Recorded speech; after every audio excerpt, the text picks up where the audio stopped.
it's just, I love Universal just due to the filmmaking fact. Yeah. I mean, Universal and you kind of like grew up around the same time too. The history. Yeah, with the behind dinosaurs, it. Jurassic Park. No, fuck you. No, It's but around his age. fuck you. No, but you are right. Universal did start. You are right. No, See? hey. I know I'm a dinosaur and I'm like almost extinct, What but kind of dinosaur are you? I'm a T-Rex. Oh. Okay. Yes. Because you have small ones. Small arms. Fuck you. No.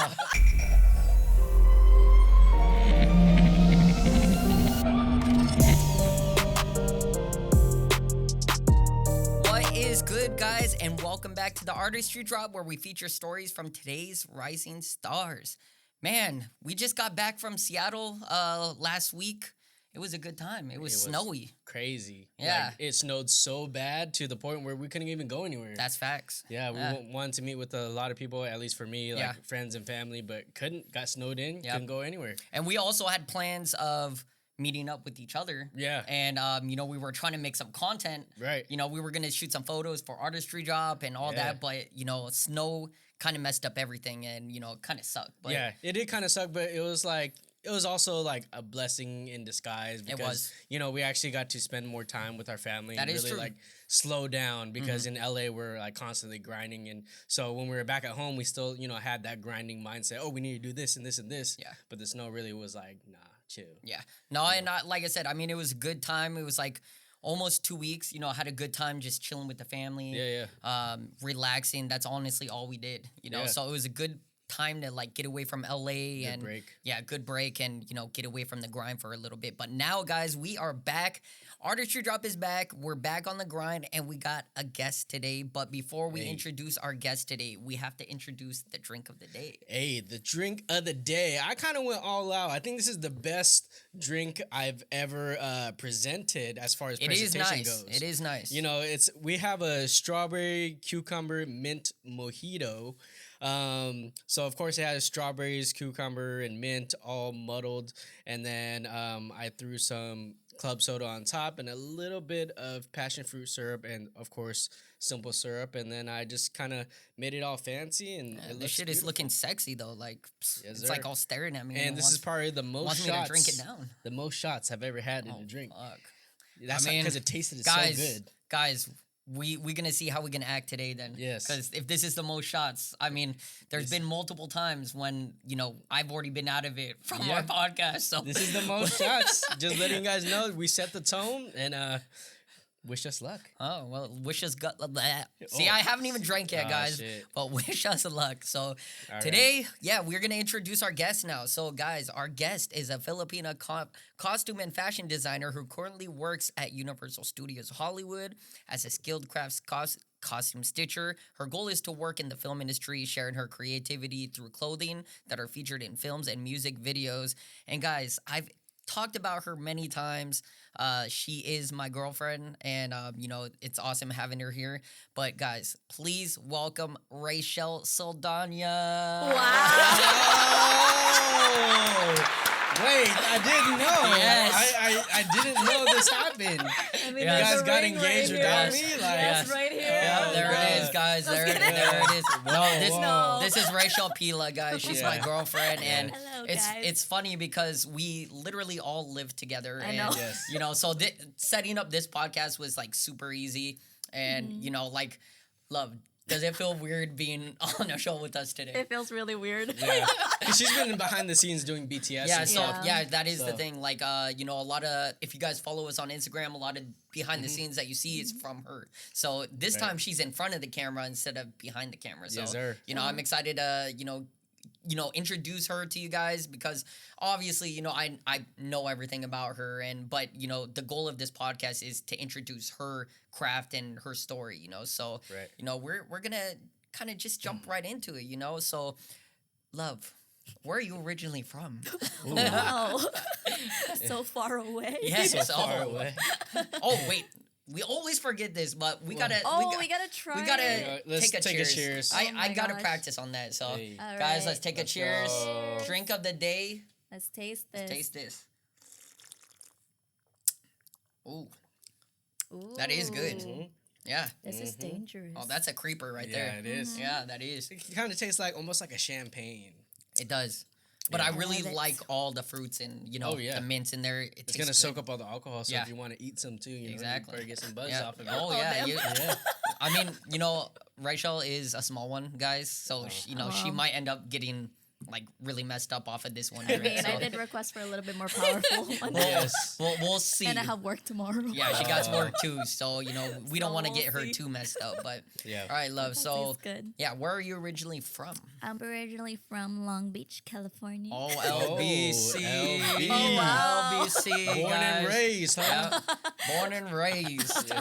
Well, you were pretty much, and then you went back to the Philippines too, though. Yeah. Yeah. I went there when I was about, I want to say, no, probably And yeah, 6. guys, she is Filipino. Sorry, that was like the next question on the list, but I I jumped mean- into it too quick. I mean, you did say it in an introduction already Yeah, that that is everybody true. knows I'm He has a little bit Filipino. of Alzheimer's, especially when he drinks. Like it gets a little bit worse. So, Guys. excuse my grandpa. We're gonna get through this together, and please be patient with him. Yes, guys, please. Like you will have to be patient with me this coming year. Like my Alzheimer's is This getting coming bad. year. Oh. Yeah, this year my Alzheimer's is getting bad. So Oh, I mean, no.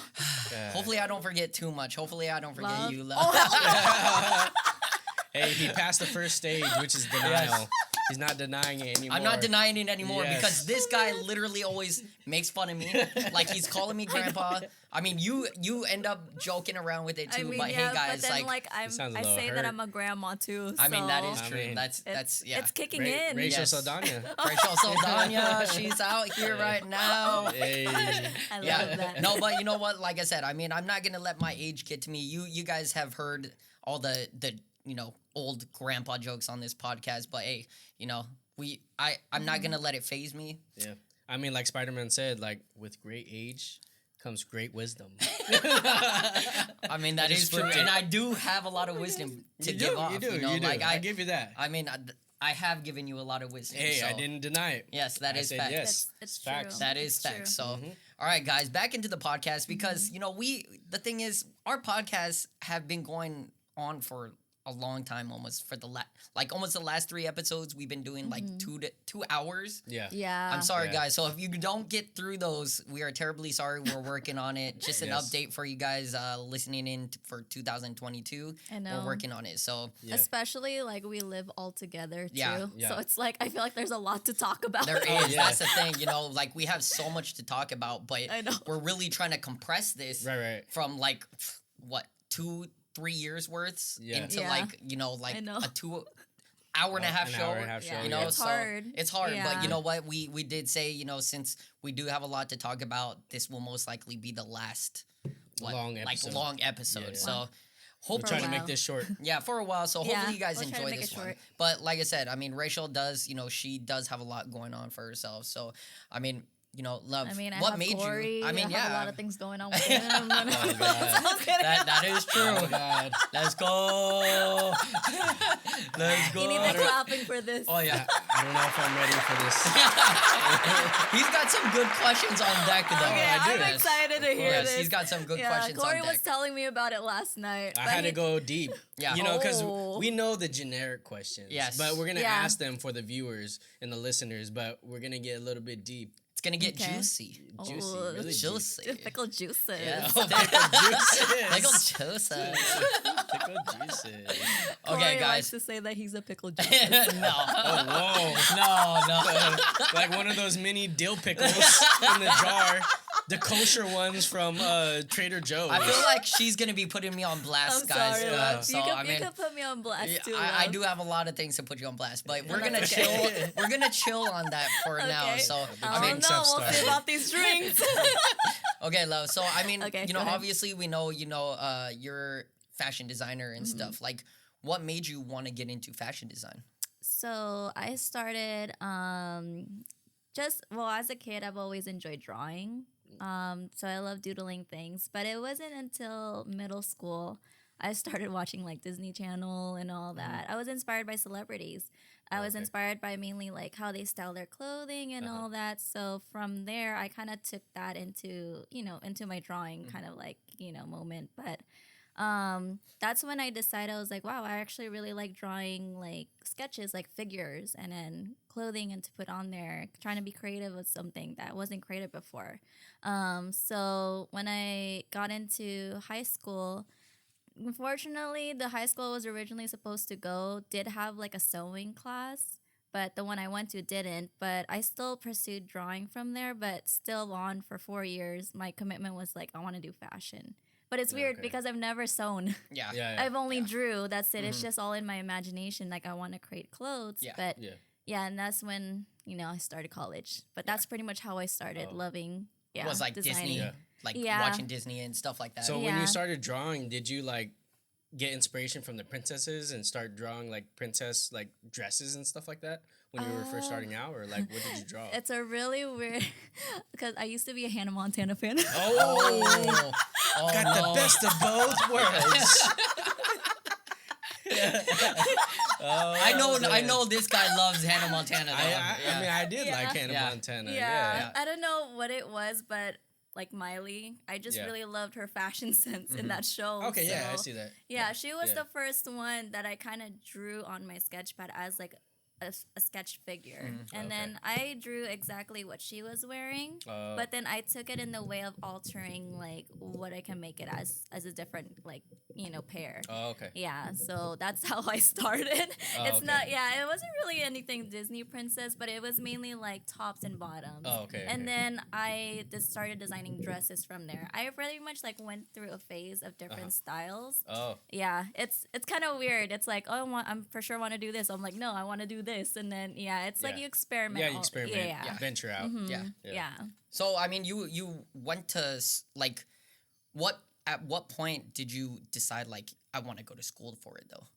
At what point? Yeah, I would say, because I mean, you were watching like all the Disney shows and that inspired you. But at what point was it where it's like, okay, I want to learn like more about fashion? Like and you want to take it serious. You want to take it seriously and go to school. Like, it was my junior year of high school. So, third year of high school, I had a counselor that was very sweet. She pretty much recommended me about FIDM. And I didn't know anything about like fashion school or anything like that. I didn't know where to go. And it was kind of early to start too, because I wasn't even thinking about like college yet until she mentioned, because it was a hobby that I ended up loving. And then it's like, oh, what if I finally get to do something that I love doing? Because I don't get to do that at school. I do that when I'm at home, you know? So from there, she had me go to their open house. And then so I went there, and then like the moment I just walked in, I fell in love with the school so much. That's how I knew that I wanted to do fashion. Yeah. And looking at like the programs and the classes that they're taking, and I was like, you know what, I'm just gonna do this. But it was expensive. For FIDM? Yeah, for FIDM. Yeah. I know. That was the only downside. When did you actually decide like FIDM was the one though? Because I mean there are other schools out there too. Yeah, they like recommended me like Otis or Art Institute. I think it's because FIDM is their main focus was fashion, and that's what they branded as a private school college. Yeah. So junior year, I'm trying to remember. I think it was beginning of senior year during October. That's when I applied for it. And then I went through the admissions. I did the project they asked me for and went through the interview, got it right then. So it was like literally before spring semester. Like usually that's when people find out which college they're going to, or even later than that. They take a break, but literally right after high school, I only had 2 weeks of vacation and went to college right away. Yeah. Dang. Like I didn't take any breaks, and we went through our quarterly system too. So it's like we only have 1 week of break kind of thing. So I didn't take a break until I went to community college. Yeah. I mean, that's almost like LA Film. You know, LA Film is almost like the same exact thing, where it's literally a continuous, school, like where you literally just don't get breaks. The only break you get is like Christmas break, and that's like a week or something like that. It doesn't even last long. Yeah. I think they call them progressive something. I forget what it was called, but it's like they shrink it down from like 4 years into 3 years. You don't get a summer break. Yeah, you just don't get a summer break. And I like it that way because it's quicker. You get it over with. That's the thing, and I wanted to get like film school over with. Yeah. You know, and I'm sure it was the same with you. Yeah, it was the you know? same. But Yeah. like, I honestly didn't think that I was going to further my education after that. Yeah. Because my goal was just like, oh, I'm just gonna go to FIDM, get my associates. But I didn't know till last minute. Literally, I applied last minute to go to community college to go to a university. So yeah. And that was CSULB. I see CSULB. He likes to call guys. Let me know if it is CSULB. Hey, the I way just I say Cal see, State well, Long I mean, Beach. so I see people with stickers or like license plate, and it Yeah. literally says C and then SULB. So it's Oh. like I'm calling it CSULB. Oh. Yeah, It makes sense, though, right? Yeah. it makes sense. I just never heard anybody say. I mean, because CSULB. maybe they say like, "Oh, Cal State Long Beach." I mean, of Yeah. course, that's like understandable, but it's like, Yeah. Or maybe they pronounce it for every letter, like C Oh, S yeah. L U B. Yeah, Because yeah. it's like UCLA. yeah, you that's know? true. Yeah, yeah, That's true. yeah. I've Damn, heard that's that too Or many. people before. call it like I know. ukulele. Yeah. Ukulele. Ukla. Ukla. Yeah, Ukla. yeah. Ukla, No, yeah. because I mean, damn, that's a lot of letters to pronounce. So it's No, like it is. CSULB, you know, Yeah. and stuff like that. So I mean, CSULB. CS, yeah, CSULB. CSULB. CSULB. Okay, Yeah, we'll CSULB. go with Alright. CSULB. Yeah, so Yeah. I'd rather pronounce it that way instead of like pronouncing it. I mean, but you know, like USC, UCLA. So it does make sense on what you're saying. You know? Yeah. So I mean, why did you want to continue going to school though? It's because I feel like it's so competitive in the industry, like in the fashion industry itself. So I went through my advisors and my counselors at FIDM, asking for their advice. You know, should I, further this on? Like, what kind of like benefits will I get if I only have an associate's? Like, so they did tell me it's better if you have a bachelor's if you're trying to get more into the industry itself. Because at that Right. time, my goal was just to work for a company. Yeah. My dream company to work for was Guess at that time. Yeah. Guess. Yeah, because I did work for them too, just as retail, but just Yeah. from like their style of clothing at that time, that was what I was into. Oh, okay. Yeah, so knowing that at that time, that's why I wanted to further my education so that I can somehow get an internship there, get in, not easily, but like Right. have like, Stepping stone. yeah, because Yeah. it kind of boosts it up sometimes that people look at your degree and things like that. yeah, for so sure. Yeah, but what was the difference like from FIDM? What did FIDM not provide that CSULB provided? CSULB. Love, we're just gonna call it CSULB. It's easier that way. All right. So people, I'm sorry if you do go to Cal State Long Beach.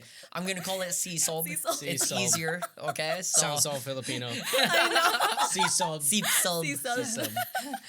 But yeah, I mean, like, what was it that like why did you want to continue? Like, was there something that Cal State Long Beach or CSULB provided, that FIDM didn't? Well, first it was financial reasons. And coming from a FIDM advisor too, they did tell me that I should broaden out my options. Because when people look at your resume, they're just going to see, oh, she just went to FIDM. But if you see like, oh, wow, she tried doing this, she got her G's done and transferred to this, it's like you kind of see the work ethic there too. And it's more diverse. Yeah. So they're kind of like taking people in a way that like, your knowledge also comes from this place, but your knowledge also comes from that place, and putting them together, and it's stronger that way, and rather than sticking to one. So that's what my advisor told me. So I mean, money too. Of course, that was a big it's thing. expensive, Yeah. No, but that does So, make sense. Like the yeah. more credentials that you have showing on your resume, like you went to this school, you went to this school, you went to that, you know, Yeah. like it is good. It does look good on paper. Yeah. And of course you're going to build your skills from there and stuff like that. So I'm proud of you, my love. well, Hey, thank you. we all are. Wow, Yes, thank let's you, go. thank you. Yes. So, I mean, you went to two different schools, for fashion. Like, did you run into like any issues while attending? Like, did you have confrontations with teachers, students? Were there like big issues that you had to deal with, like just being in school in general? It was when I went to Cal State Long Beach. That was a whole different experience for me. At FIDM, it felt like Disneyland in a way. It's like I'm having fun. I'm learning this. The people I met, personally, are really nice. I didn't meet anybody, Yeah. But when I got into Cal State Long Beach, that's when I'm like, it's kind of like how when you're the first new kid in school and then you're kind of new to the place and you don't know. Yeah, it felt like that going to Cal State Long Beach, which is kind of weird because it's like I went to high school and it's diverse there, but as far as the program itself, it is very different though compared to FIDM. Yeah. Like, in what way though? Like, did they provide more subjects that you didn't learn in FIDM that you can only learn there? Yeah, there are a couple subjects that they didn't provide at FIDM. I'm gonna be honest, but majority of it, like I already learned it in FIDM. It was like another learning, like like what do we call it, like a review. Yeah. But the thing I liked about Cal State Long Beach, though, they did provide like a runway show that's open to all students who can volunteer. Versus FIDM, they have to select only 10 people, and that's another year tuition too. So it's like money unless you get the first scholarship. But and then being more involved with like clubs. I mean, FIDM did that too, but then there it's very diverse, like I said. But the problems I ran into, since I pretty much got into Cal State Long Beach at an early time for the program for the fashion school, it was a very small department. We were basically not even like with the art people. They're all across the other building in the campus, and then we're all the way on the other side, like underground kind of thing. And we were underneath a family consumer science building, which is kind of weird because I would have thought that it's related to art. Sorry. Sorry. Love, you're already bringing the podcast equipment. The drink is coming. The drink is hitting. It's cooking, dude. It's cooking. But yeah, so yeah, I would say that because it was an early time. I felt like there was a little bit of stuff that could be improved with the program, but I think they were still experimenting.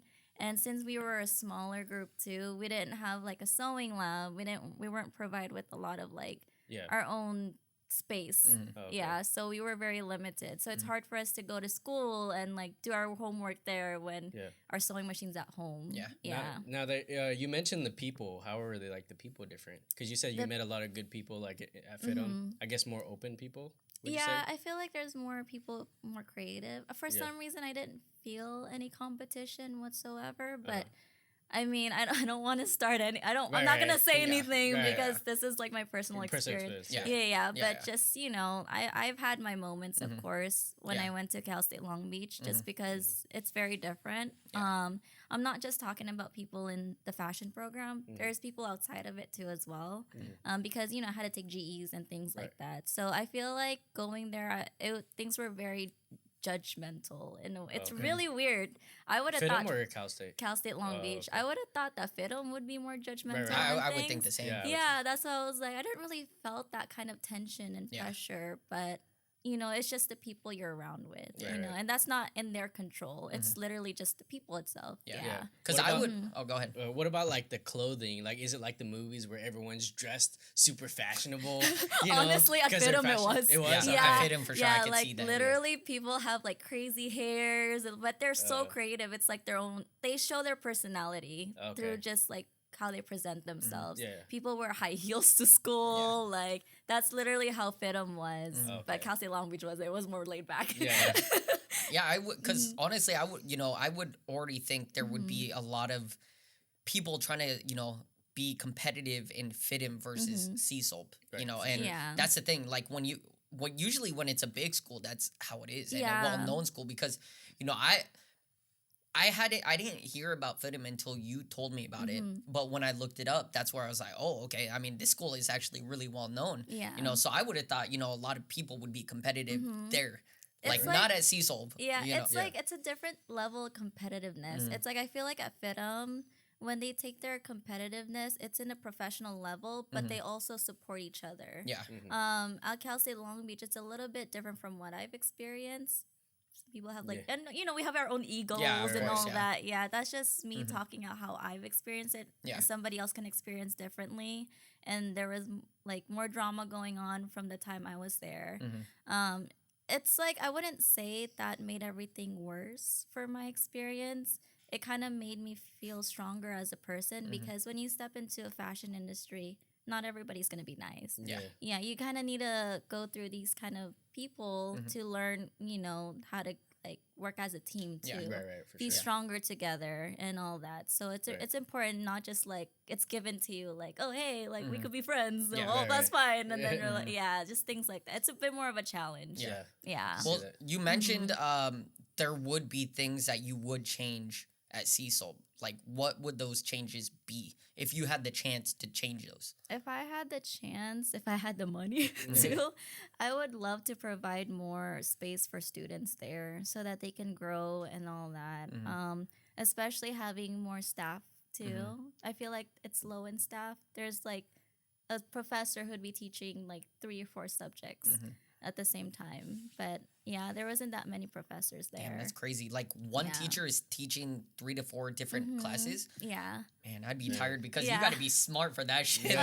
Like, you have to literally know everything. Yeah, like no, I wouldn't crazy. be able. Yeah. I wouldn't be able to do that. Grading all those students in Yeah. every class, like Oh that's my crazy. Oh my god, you better be getting paid hell up Right. for that. Different Yeah. subjects. Yeah, too. different subjects, Mhm. and you have what like, I mean, because I didn't attend like a university or community college, so I don't know how like the seating arrangement is, but I know in universities they usually have like 100 to 200 students. Yeah. Usually, right? Is that what it was like for you? Not for Cal State Long Beach because our program is so small that there's not that many people. It's literally our classroom is probably like the size of this room. Yeah, that is a small one. There's only like about, I think the most people we've had in a classroom was probably like 25 people, Okay.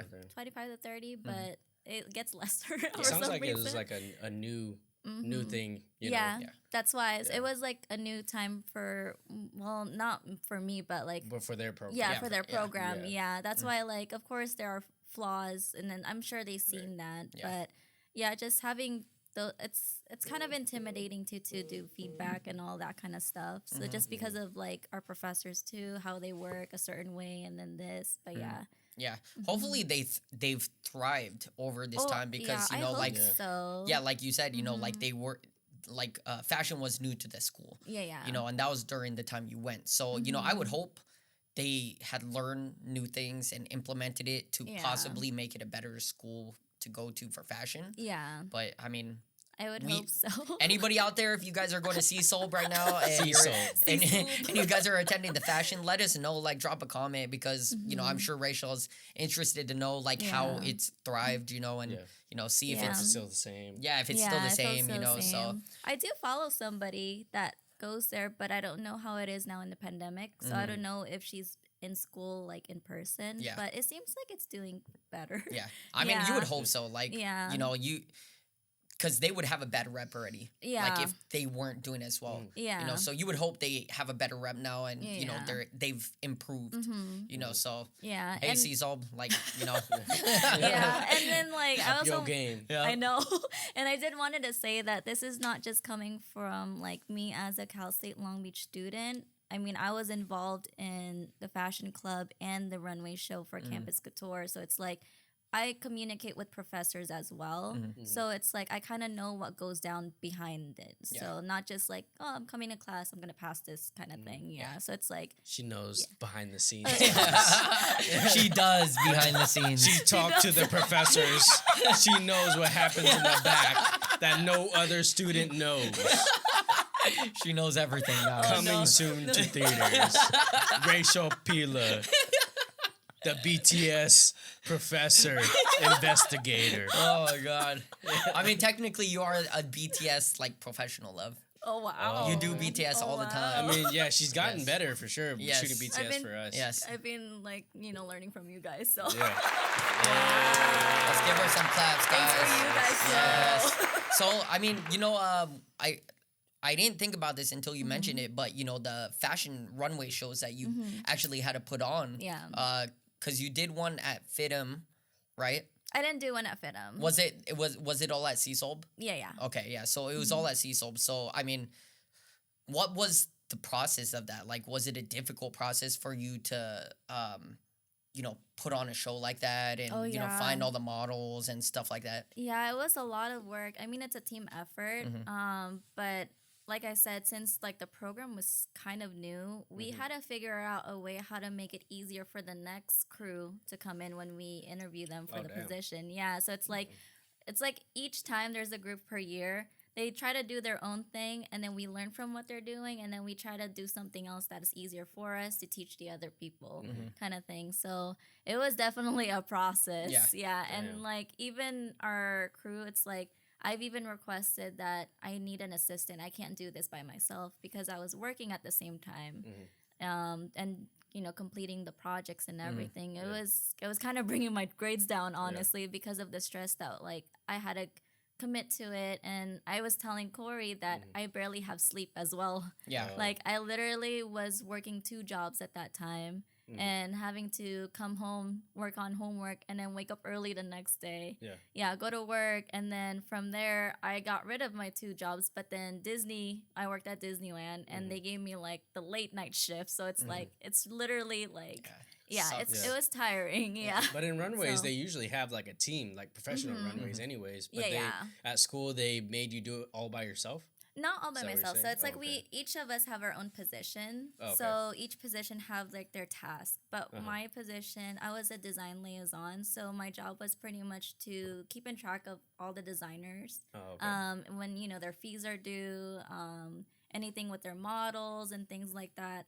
Also with the models too, we had to create the model book for that as well. But with that, like I need an assistant with me to email all of these designers, keep in track with them, and pretty much like have their feedback too. It's like I can't always be on my email 24/7. So having her as my backup kind of like helped me so much. Yeah. We interrupt this episode with a word from our sponsor. Are you looking for a way to energize for the day? We got a product that will do just that. Introducing Gamer Subs. Gamer Subs is a keto-friendly, zero-calorie, zero-sugar-based energy drink that introduces nootropics to sharpen focus and increase reaction time. Gamer Subs is also organic caffeine-based that will maximize energy and endurance. To make it easier, each scoop used is 100 milligrams so you don't go over your daily limit. Each tub of Gamer Subs contains 100 servings. Gamer Subs also provides caffeine-free tubs for those that just want their daily vitamin dose without the need for caffeine. Not only do they have energy drinks, they also have dope merch, such as these waifu cups, t-shirts, and hoodies, and much more. Are you ready to energize with Gamer Subs? Use our code Artistry Drop on their website and receive a 10% off discount. Hey, now back to the show. I mean, for one thing I would have actually thought is they would have had a fashion show at FIDM. With FIDM being so well known and big. They do have one. But you didn't attend it though. I attended just to attend it, but I wasn't a part of it. You weren't a part of it, okay. Yeah, it's a competition. And that's the one you have to pay like $150 or something to get into, right? No, it's another like tuition fee.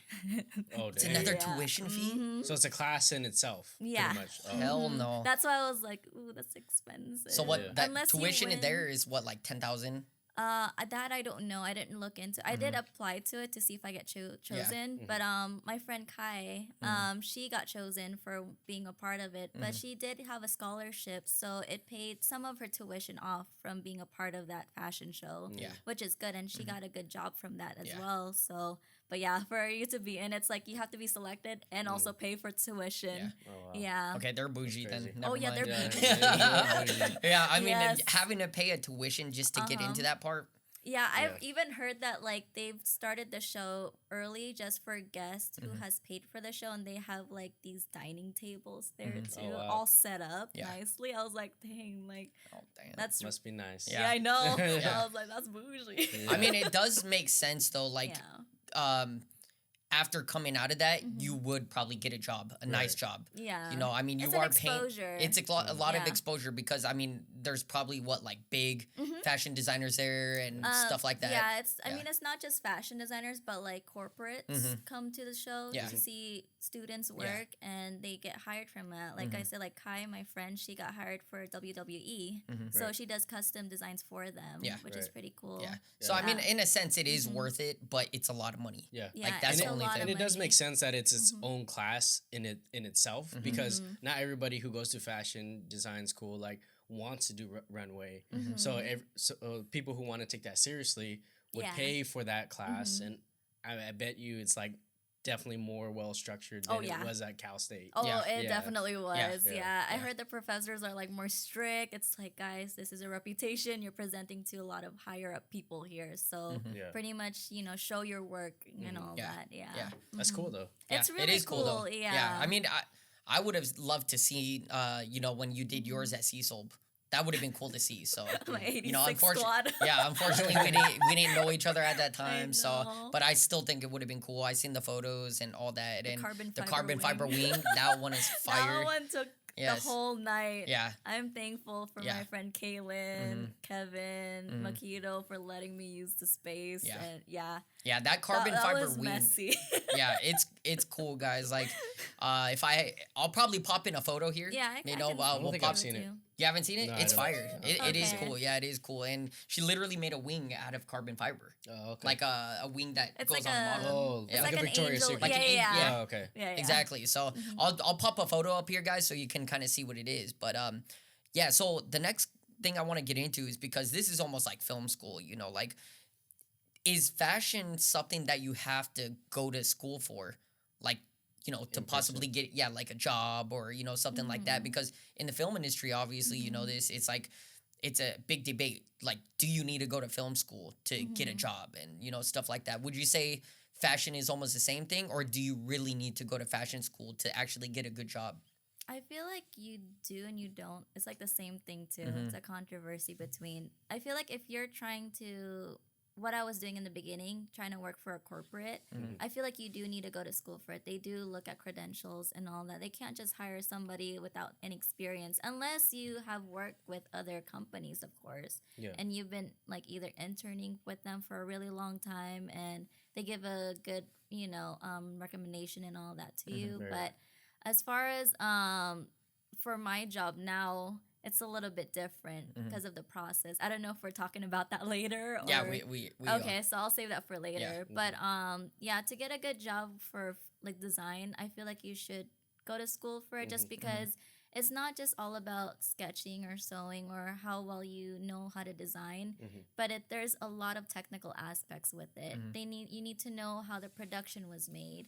And I'm sure you can't just like really learn that from anywhere else. I mean, nowadays we have courses. Yeah. You know, there's Or YouTube. Yeah. Yeah, there's YouTube for that, and they show like the tech pack and things like that. Those are things I never even knew about Yeah. before entering, you know, FIDM, and I wanted to do fashion and like just draw and Yeah. like sew clothes, but yeah, just those things are really important to know. Even if you're not going to use it later on, it's good to know it. Yeah. Right. I So think you can understand it more.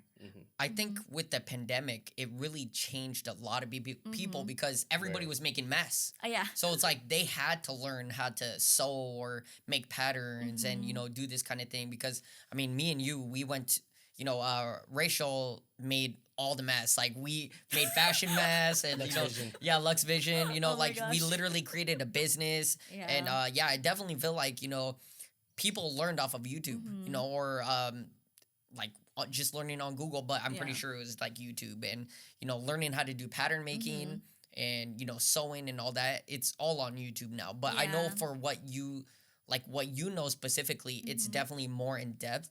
And I feel like definitely school is worth going to, you know, Yeah. at some point, because it's just like filmmaking, you know, it's like what we talked about on our last podcast before is, you know, there are things that are literally like secrets. Like, they don't speak about everything on YouTube, Right. you know, because of course they don't want to give away everything because, you know, they could be making money off of that. Right. So just like the courses nowadays, you know, like courses nowadays, people are charging $100, $200. Of course, that's like way cheaper than going to school. Yeah. But I honestly feel like you can learn everything off of YouTube now. Yeah. You know? Yeah. So, yeah, that's what I think. Yeah. Yeah. I agree. Yeah. So you've created a lot of like custom work for other people and for yourself. What would you say was your like top 3 like favorite things you've ever made? Three. Definitely the carbon fiber wing. Carbon fiber wing. Yeah. That one Damn, is I fire. haven't That seen one- it yet. Yeah, Yes. that was. That one Oh, is I gotta fire. see Oh, it. Yeah. that took a lot of work, and Yeah. I'm really proud of that. I did really love Chelsea's dress, though. Chelsea. Yeah, Yeah. that's definitely one of my top 2. Yeah. Okay. Another one. It was the carbon fiber jacket that I did for my friend Matt. Okay. It's not just carbon fiber that I put, but I also drew his car in the back, Oh, damn. and I like hand embroidered it. Oh, okay. Yeah. Yeah, I That's think a I've seen long that time. one. Okay, Yeah. yeah. So Yeah. those are my top 3 for Oh, okay. sure. I feel like it's never just my own stuff. Yeah.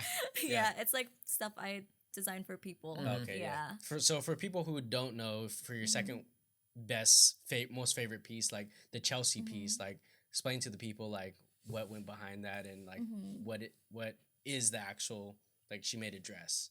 And what was the concept behind I mean, She is brave. She is brave. The woman empowerment. Women empowerment. So Chelsea is, an artist, a country singer. So she made a song that was, women empowerment, and she wanted to express how women go through like different obstacles and overcome it. And she presented that to Rachel, and Rachel made it come to life. Yes. Yeah. And Spreading her wings. Yes, and it's fire. I mean, like, what was the thought process? Like, let our viewers know, like, what was your thought process on, the production? Like, concept to production, like, what was your process on it? I mean, first of all, I really loved the whole story behind it. Just because now that I'm into, like, film, like, something inspired with a story. Yeah. So that made me more inspired to make it, since it's about, especially it's personal for me too. But the process behind it, I wanted, I mean, of course there was a time frame for it too as well. So I wanted to present something that of course she likes. So I pretty much asked her like, hey, do you have a reference of what you want to wear, or you do not care? And she pretty much just told me I want it to be pink because it represents woman.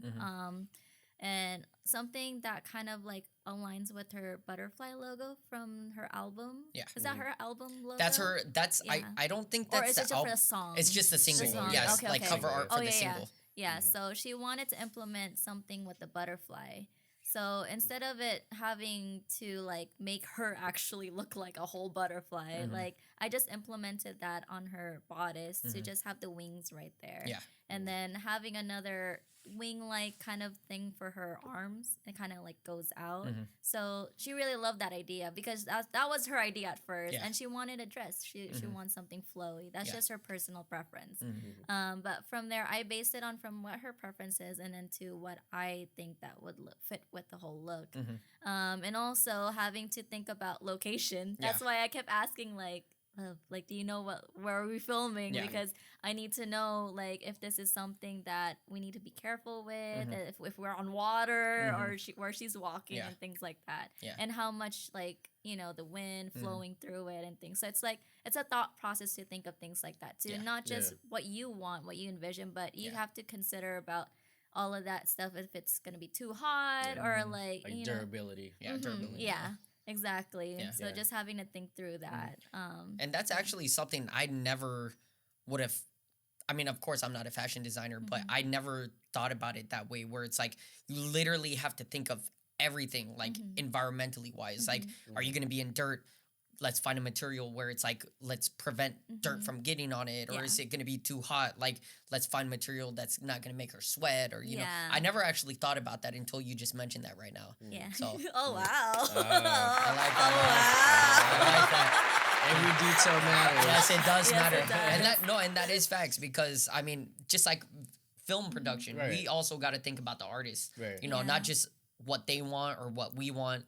We also got to cater to them and what we believe, you know, environmentally wise, like, is it gonna work? Right. Yeah. You know, so I mean that totally makes sense, you know, when it comes to like fashion and stuff like that. I mean, it's very, if you think about it that way, it seems a little bit harder to like think about. Yeah. But if you think about like, oh, this guy needs a bodysuit, you can't just put on like cotton on him and like expect that it's gonna be like, you know, absorbent and all that. I mean, cotton is absorbent, but you know what I mean, like a wetsuit. Yeah. He dives into the water. You need something a little bit more than that. Yeah. Right. So it's the same like concept. Yeah. Yeah. If I didn't know anything about fashion, that would probably be me, like making a wetsuit out of cotton, diving in, hoping it's gonna protect me. Why is it so wet? Now he's gonna be wet from his sweat because he made something that's so hot. He's gonna be like, "Why is this so hot?" It was supposed to protect me. Yeah.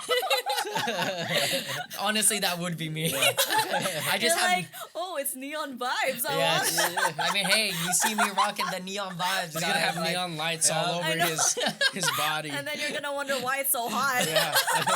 I'm just gonna be like, hey, this is my vibes. Like, this is all I want, guys. Like, I'm gonna make it. Fashion over function. Hey, it is what it is. Yeah.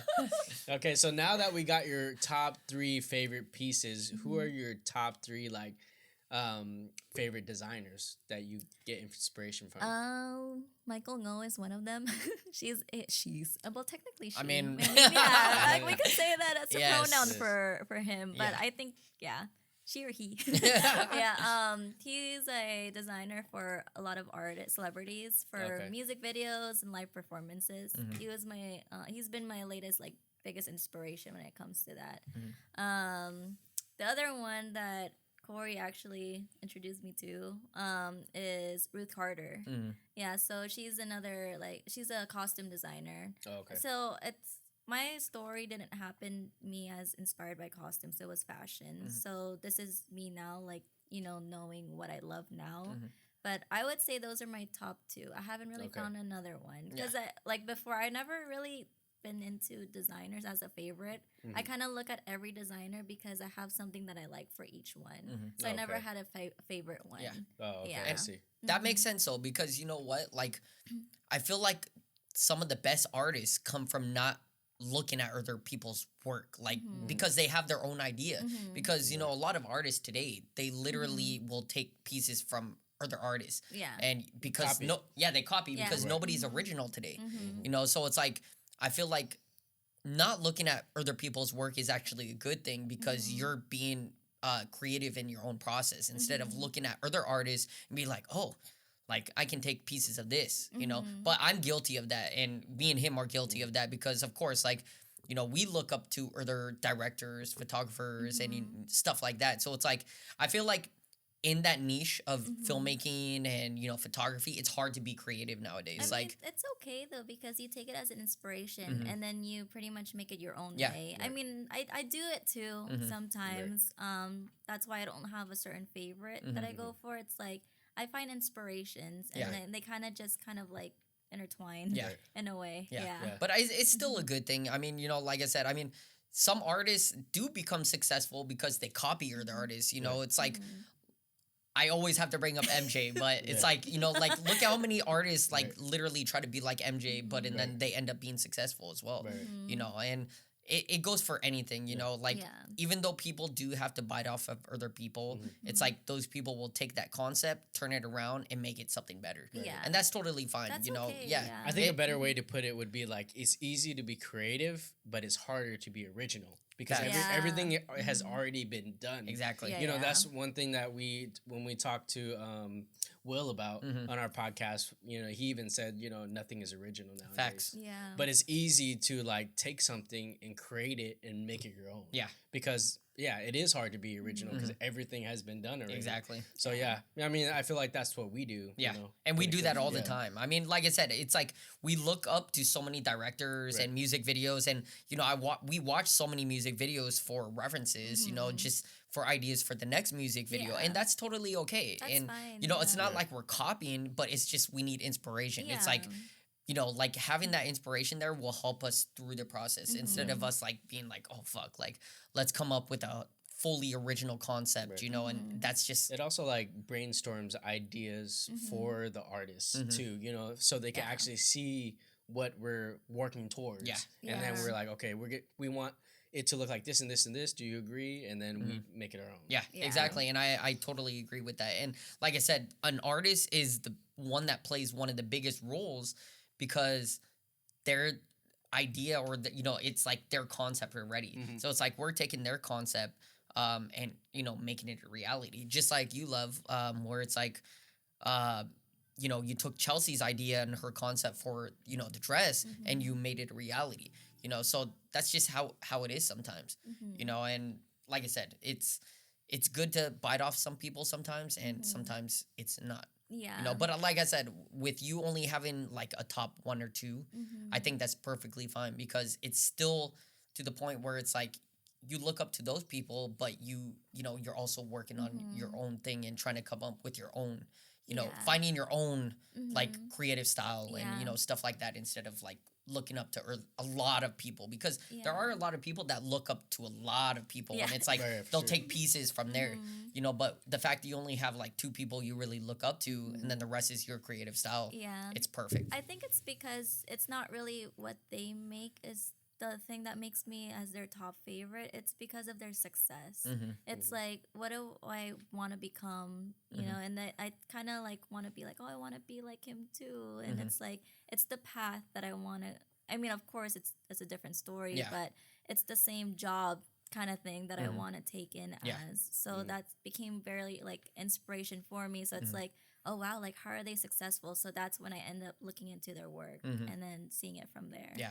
Well, that kind of leads into our next question. It's like, you know, like you said, you never really planned on, you know, moving into like costume or anything, but like you work at Universal now and you are working on, you know, costumes and stuff like that. I mean, like, was it ever in your plans technically, even though you said it really wasn't? Like, did you have thoughts about it before? Like, I never did. Yeah. It's really funny because it's funny too because I love Disney so much. And when I was working at Disneyland, I've heard other coworkers where their other job is at Universal Studios, and I was like, I could never see myself working there. And I feel like I don't belong there. I'm not hating on Universal. It was just not never in my... hate on Universal, love. They're listening. Yes, you work there. Hey, And I'm a Universal. fired. I'm a Universal fanboy, and you know, like he just is. to step in real quick, like I love Universal just because you know I come from filmmaking side of things, and Rachelle knows this, and it's just like whenever I go to Universal, I feel at home. It's like you know, movies are filmed here, and just seeing everything going on, it's like I feel at home, you know. And Disney, I love Disney as well. Disney gives a different vibe, but it's like. With me loving filmmaking, it's like I feel at home at Universal. Yeah, it's different. Yeah. So would you say you love Universal more than Disneyland? I would. Oh, for sure. That's what he always traitor. says. Let me know down in the comments if you prefer Universal over Disneyland. I think you're the first person in this universe to ever say that. Hey, Universal sponsor me now. Wow. No. Universal is somewhere you go when you're too broke for Disneyland. No, hell no. I would not. Otherwise, agree with if that. you have money, you would go to Disneyland. No. You know, to be fair, Universal is about $110 or 120, and then Disney is like 150, 160. It's so I mean, it's only like $30, $40 difference. Yeah, that's not too bad. But like I said, I mean, the main point of me loving Universal is just because I feel more at home when it comes to filmmaking. Yeah. You know, I love. Because that's what you love Yeah, doing. I love what you know exactly. Like filmmaking is what I love doing, and like just being on Universal, like a historical place where movies are filmed. Yeah. You know, and not just the theme park. Like I won't lie, like Universal needs to step up. Like they barely got any like rides. You know, Harry Potter's. It's a small theme park. Compared you know, to Orlando. Yeah, of course. Like we haven't been to Orlando yet, so we gotta see Orlando's first before we can even hate on like you know. So I said Disneyland, not Disney World. I mean, yeah, that's another true. one too. That's though. big, yeah. That's like huge. But I think, I mean, people can correct us, but you know, like Universal Studios Orlando and Disney World, I think are almost the same size. Oh, really? Because Universal Orlando does have different parks. Oh, okay. Unlike, you know, Universal here, it's one theme park. Right. You know, and Universal Orlando, they have many different parks, just like Disney World does, yeah, you know. sure. So, I mean, people can correct us and, you know, let me know if I'm wrong about that. But, yeah, I mean, like I said, like, I love Disney. I love going there. I love the vibe. But it's just, you know, I love Universal just due to the filmmaking fact. Yeah. I mean, you know, Universal and you kind of like grew up around the same time too. The history. Yeah, with the behind dinosaurs, it. Jurassic Park. No, fuck you. No, It's but around his age. fuck you. No, but you are right. Universal did start. You are right. No, See? hey. I know I'm a dinosaur and I'm, you know, like almost extinct, What but kind of dinosaur are you? I'm a T-Rex. Oh. Okay. Yes. Because you have small ones, small arms. Fuck you. No, that's a good one. I like that one. That is good. Yeah. I didn't think about that. Yeah. So you came up with a good comeback. No, but that is true. I believe Universal we talked about it. Universal was one of the first theme parks. Yeah, it And then was. Disney came around. Yeah. So, I mean, you still got... Universal was one of the first because that's where they built the sound stages. Yeah. So Oh, sound okay, stages yeah, were yeah. built, It and wasn't then the theme park. it wasn't the theme park You yet. just built it around. yeah, it. Yeah. So it's like, they were like, oh, let's take this concept of Disney and then let's build a Yeah, theme park yeah. where all the sound stages are, and make it Yeah. a tour, and so I mean that was a great idea though. So Yeah. your generation wasn't the theme park. Your generation was the sound stages Yes. before the theme park. Yes. In like AD BC time. No, definitely not Before that the theme long. park.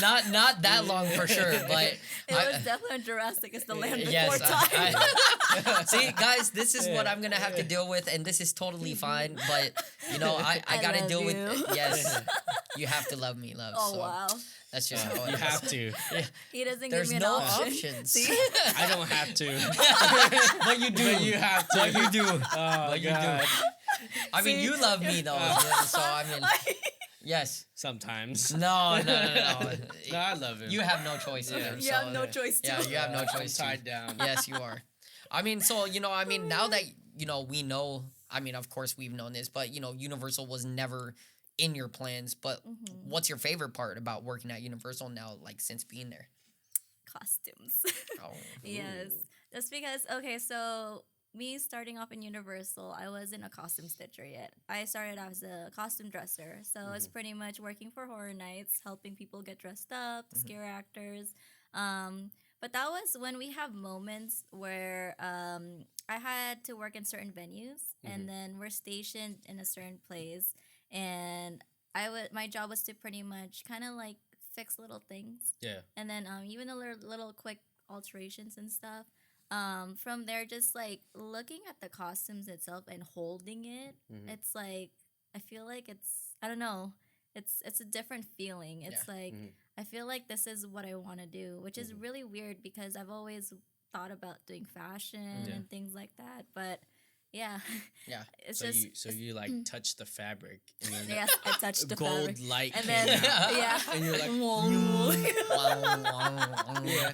this is what it is. this is the chosen This one. is the chosen one. Even though it's so sweaty, but it's still beautiful.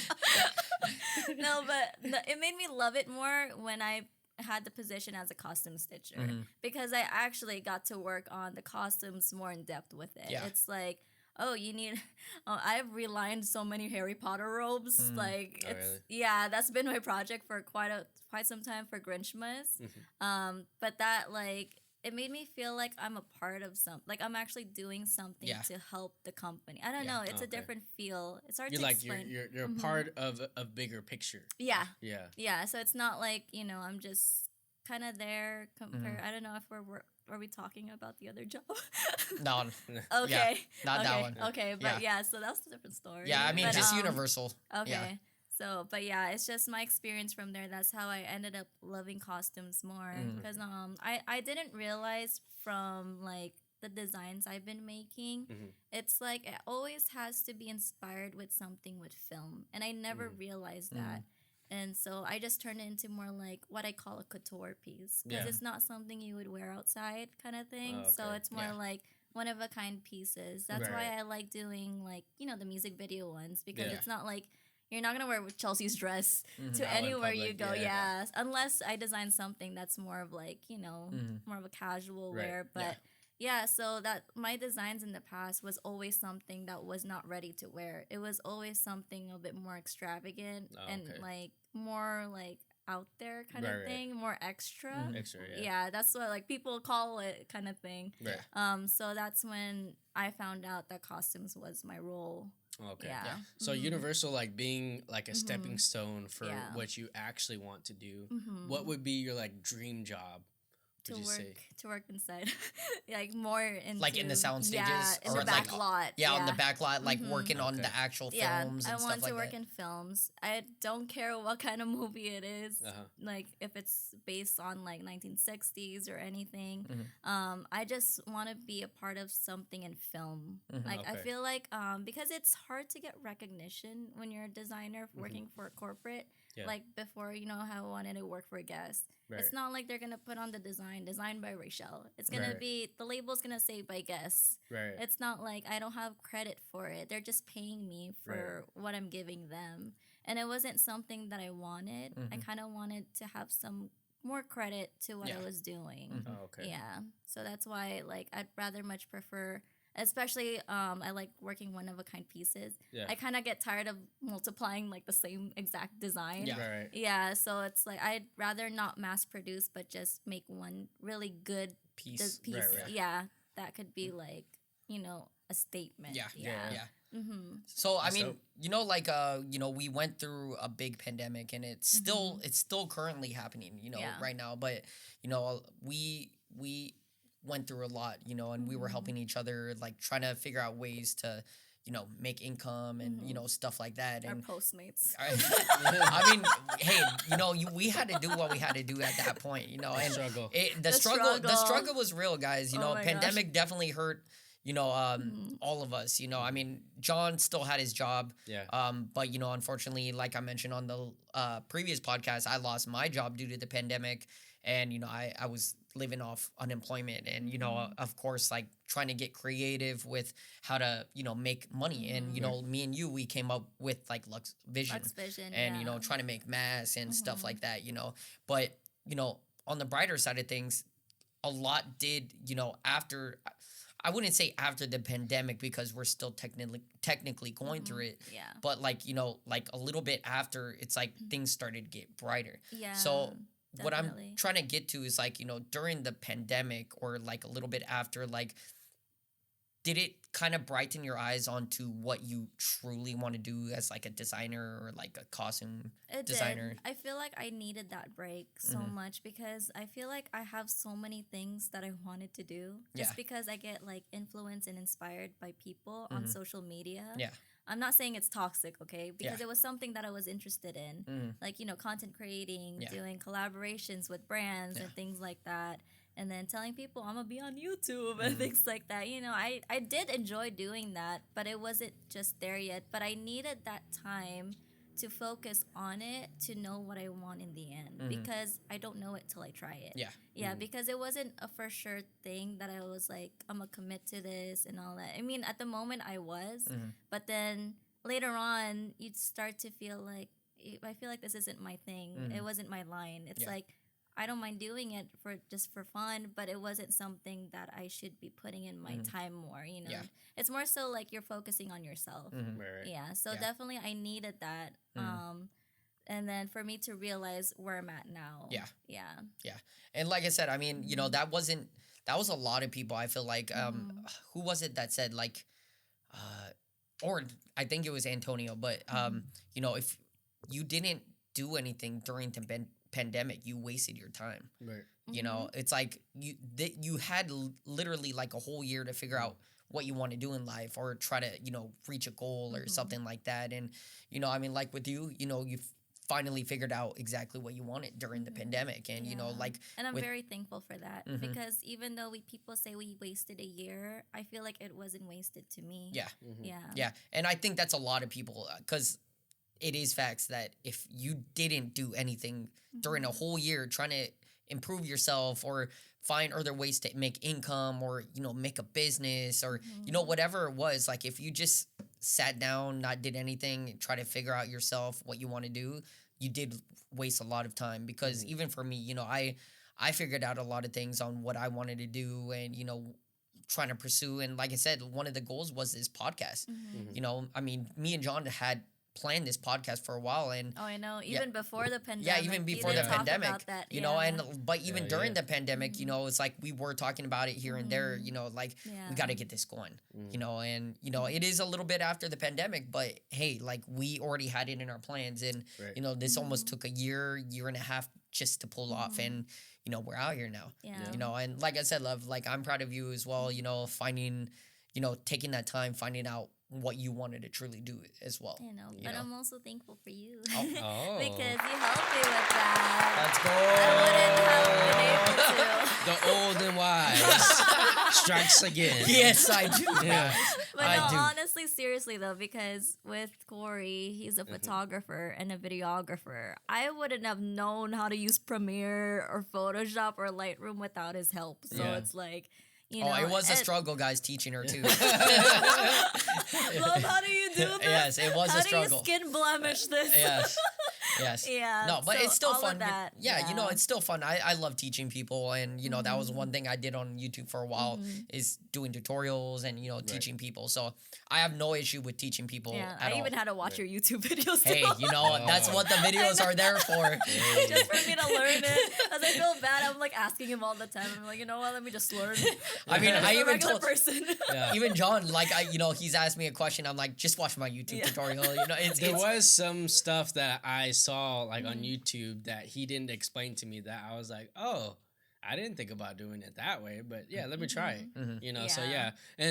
And ever since like watching his videos, I started looking at other people's videos and I was like, whoa, yeah, a lot of Yeah. people do it differently. yeah, Yeah, And- there's different ways. Yeah, Yeah, different and ways to do the same thing. Yeah. exactly. Yeah. And that's the thing, you know, there are so many people have so many different ways of improving or making it easier. Right. And, you know, like, I don't know where I'm at with that because I haven't done tutorials in a while and, you know, I haven't watched a lot of tutorials at all, you know, so I mean, but like I said, you know, props to people that can actually find easier ways and faster ways of improving Yeah. things that we're looking for, you know, so Right. Well, yeah. that's why I'm thankful. You came in the right time. Let's go. Oh, there we go again.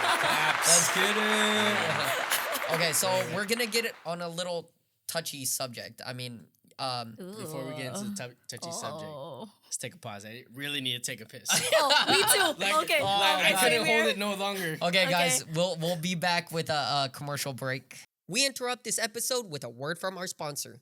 Are you a gamer and looking to amp up your gaming setup? Then we've got an amazing gaming brand for you. Tilted Nation strives to get their customers involved with their development process of new products in order to establish a personal connection and not to mention truly optimized products for the gaming community. They want to go beyond developing amazing products and to lead the gaming community into a united community that works together. A community that pushes gaming essentials to unimaginable heights. They've hooked us up with amazing gear such as this gaming headset stand, mouse pads, and this awesome laptop RGB stand right below my laptop. And now they're hooking you guys up. Use the discount code Artistry Drop on their website, link below, and receive a 15% discount. Now back to the show. All right, guys, we are back from a little intermission break. So we're going to get right back into it. But yeah, love, like I said, going to get onto a little touchy subject. But, you know, during the pandemic, you know, a lot of people were going through a lot of stress and, you know, stuff like that. And, you know, of course, you know, I know what you went through. You know, you struggled with some anxiety, you struggled through with some depression with the pandemic. What did you do to try to reduce it? Because of course you're a lot better now. Yeah. You know, and this is for a lot of people, you know, that are dealing with it because I felt like I needed to bring this up just because there are a lot of people that still deal with depression and anxiety. And Yeah. I think somebody like you know, that has struggled with it can put something out there for other people. Yeah, I mean, I honestly recommend, of course, seeing a therapist. I mean, not just a therapist, but like, what would you call it? Like the one in psychiatrist? Yeah, Is like that a what it is? There you psychiatrist, go, yeah. I mean, honestly, it is very difficult to make that decision for yourself because you always tell yourself like, oh, you know, I'm gonna fight this. You kind of have that like that voice in your head that Yeah. you're like, you know, I don't need that. Like, I'm not that bad. Yeah. I've always honestly told myself that, but I didn't realize how much it grew into like its worst points. Yeah. I mean, honestly, Corey has helped me. Wow. I'm sorry. Every time you mention him, he gets the claps. All right. I mean, it's always there for you as well. So. Which one? It's A. Which one? Okay.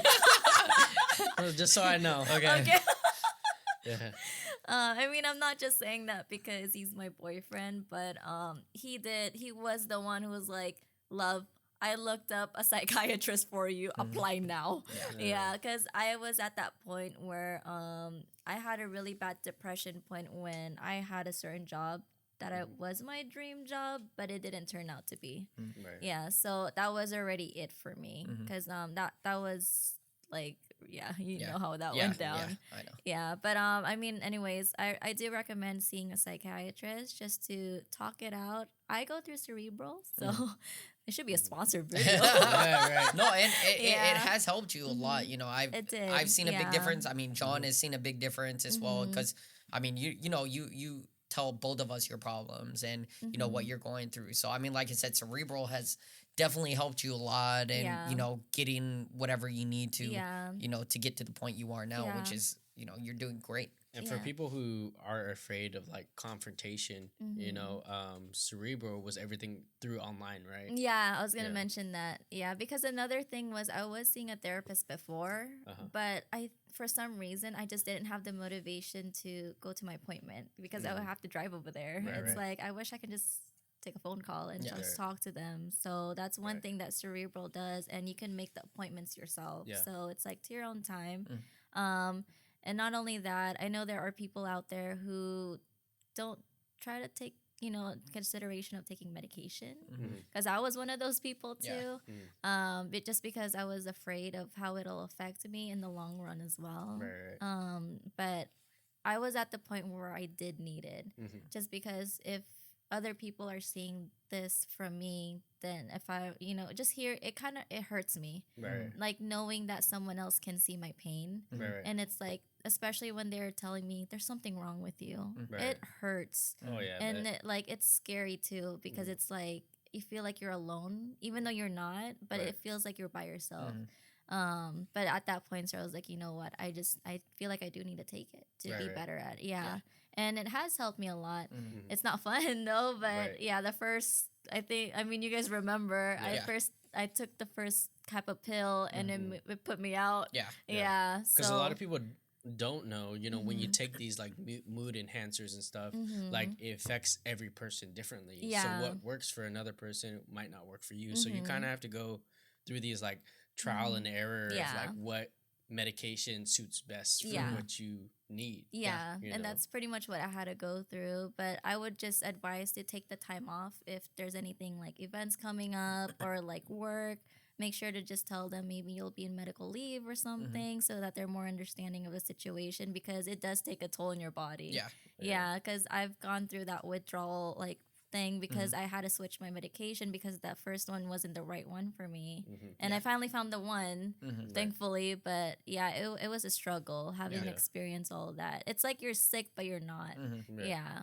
I mean, luckily though, you know, you didn't have to go through too many meds. I know. Right. You know, which yeah. I think you only went through 2. Yeah, that's it. Which was it? You know, you found the one that you relied on the second time, Yeah. which was good. So you don't have to keep putting all these other, you know, stuff into your Yeah. body and, you know, not knowing what it's going to do to you Yeah. and, you know, stuff like that. So, you know, that is a good thing. You finally, you know, found, you know, what you really needed. Yeah, especially to watch out for dosage too, because that's another thing. Doctors might prescribe you the normal dosage, but for your type of body, it might be too much. That's what happened to me. Right. The first one was like 20 milligrams, but I'm so tiny and I can't like Small one consume for real. The that small one much. effect. Yes. The small one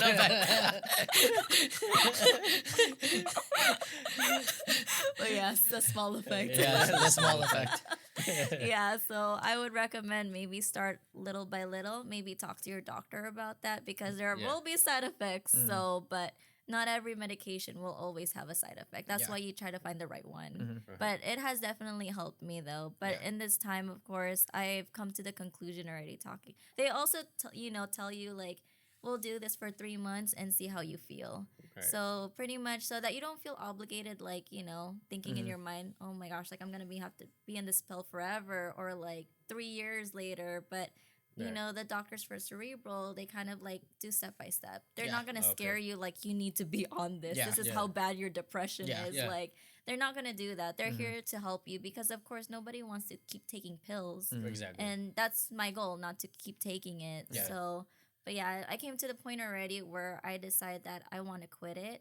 But since along that way they help you and they ask you to, so if you want to quit it, what are your coping skills along that mental health? So it's like, what do you do to help you feel calm or feel better so that your mind doesn't travel through that again? Yeah. Right. Yeah. So from there on, they pretty much kind of like train you harder for those coping skills so you don't have to rely on the medication. Okay. Yeah. So, So it's not Cerebral, forever, if guys. you're like listening, we need a sponsor. I know. Yeah. I need a sponsor. yes. Yeah. So I mean, kind of relating to what you mentioned already, like, what tips would you give other people that are struggling with depression or anxiety? Aside from, of course, everybody knows you should go to either a psychiatrist or something like that. But are there tips that you can give to people that while they are seeing a psychiatrist or therapist, whoever, what can they do to try to ease depression or anxiety? I mean, there are multiple ways that you can do it. You can either meditate. That's how I first started doing it. I was meditating just to practice that. Maybe like, I think start 5 minutes and I increased it to 10 minutes.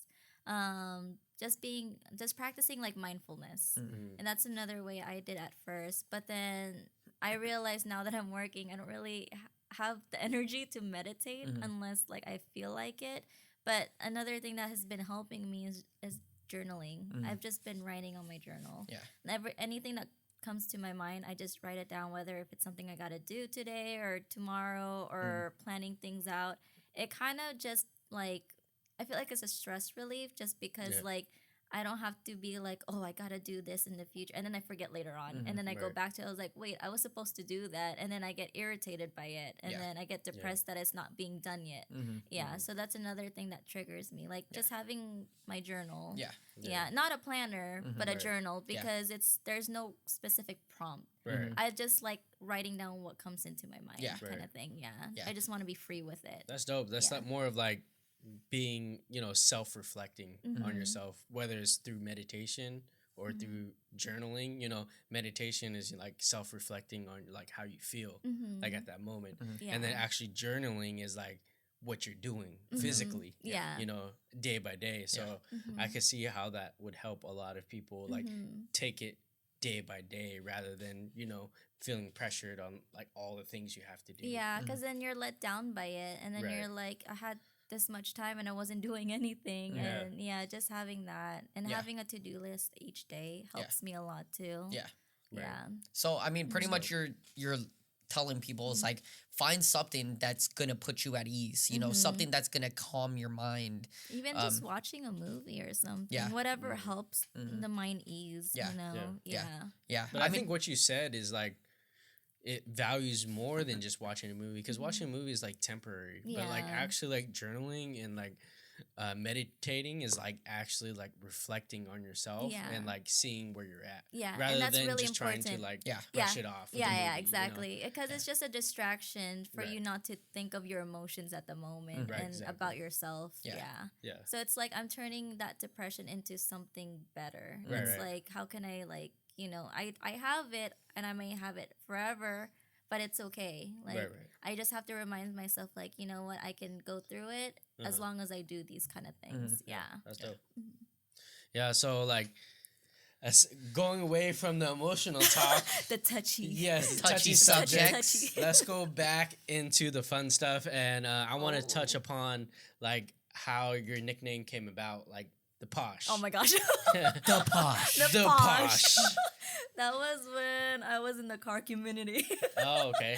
Like, how did you come up with that name? Because, so, like, I feel like every car enthusiast have, like, a unique license plate that they want to put with their, their fixed up car. Oh, okay. And stuff like that. I wanted one for my car, but I wanted something, like, that describes me and the car.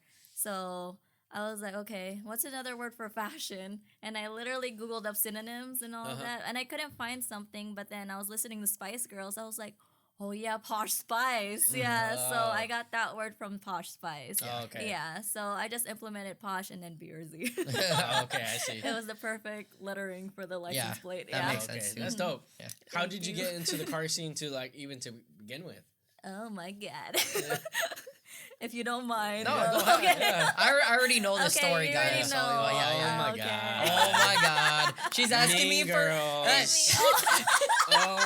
OMG. She's asking for me for permission if she, because it goes back to her past relationship, and so I mean that's totally fine though. I'm not gonna go in depth with it, but that's how I started. Okay. With my past relationship, who I used to date, we started going to, specifically it was just the BRZ and FRS car meet near our place, kind of thing, and So hype.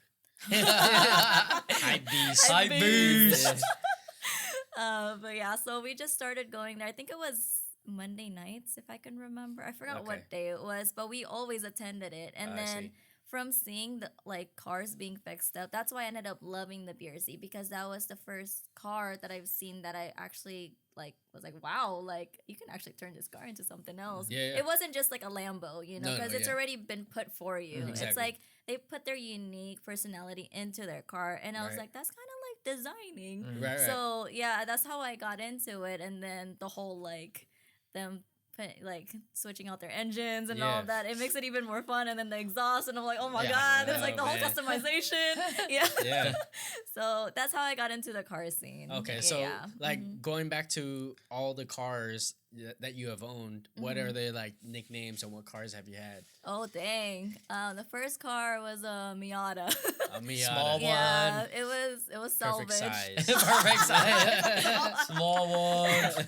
That one was my first car because I wanted to learn how to drive manual. Oh, okay. But it wasn't the best car ever. It was salvaged. It was like it had a wide body kit, and the tires had no tread anymore. Oh damn. It was like slippery, but it was something for me to just drive around the neighborhood.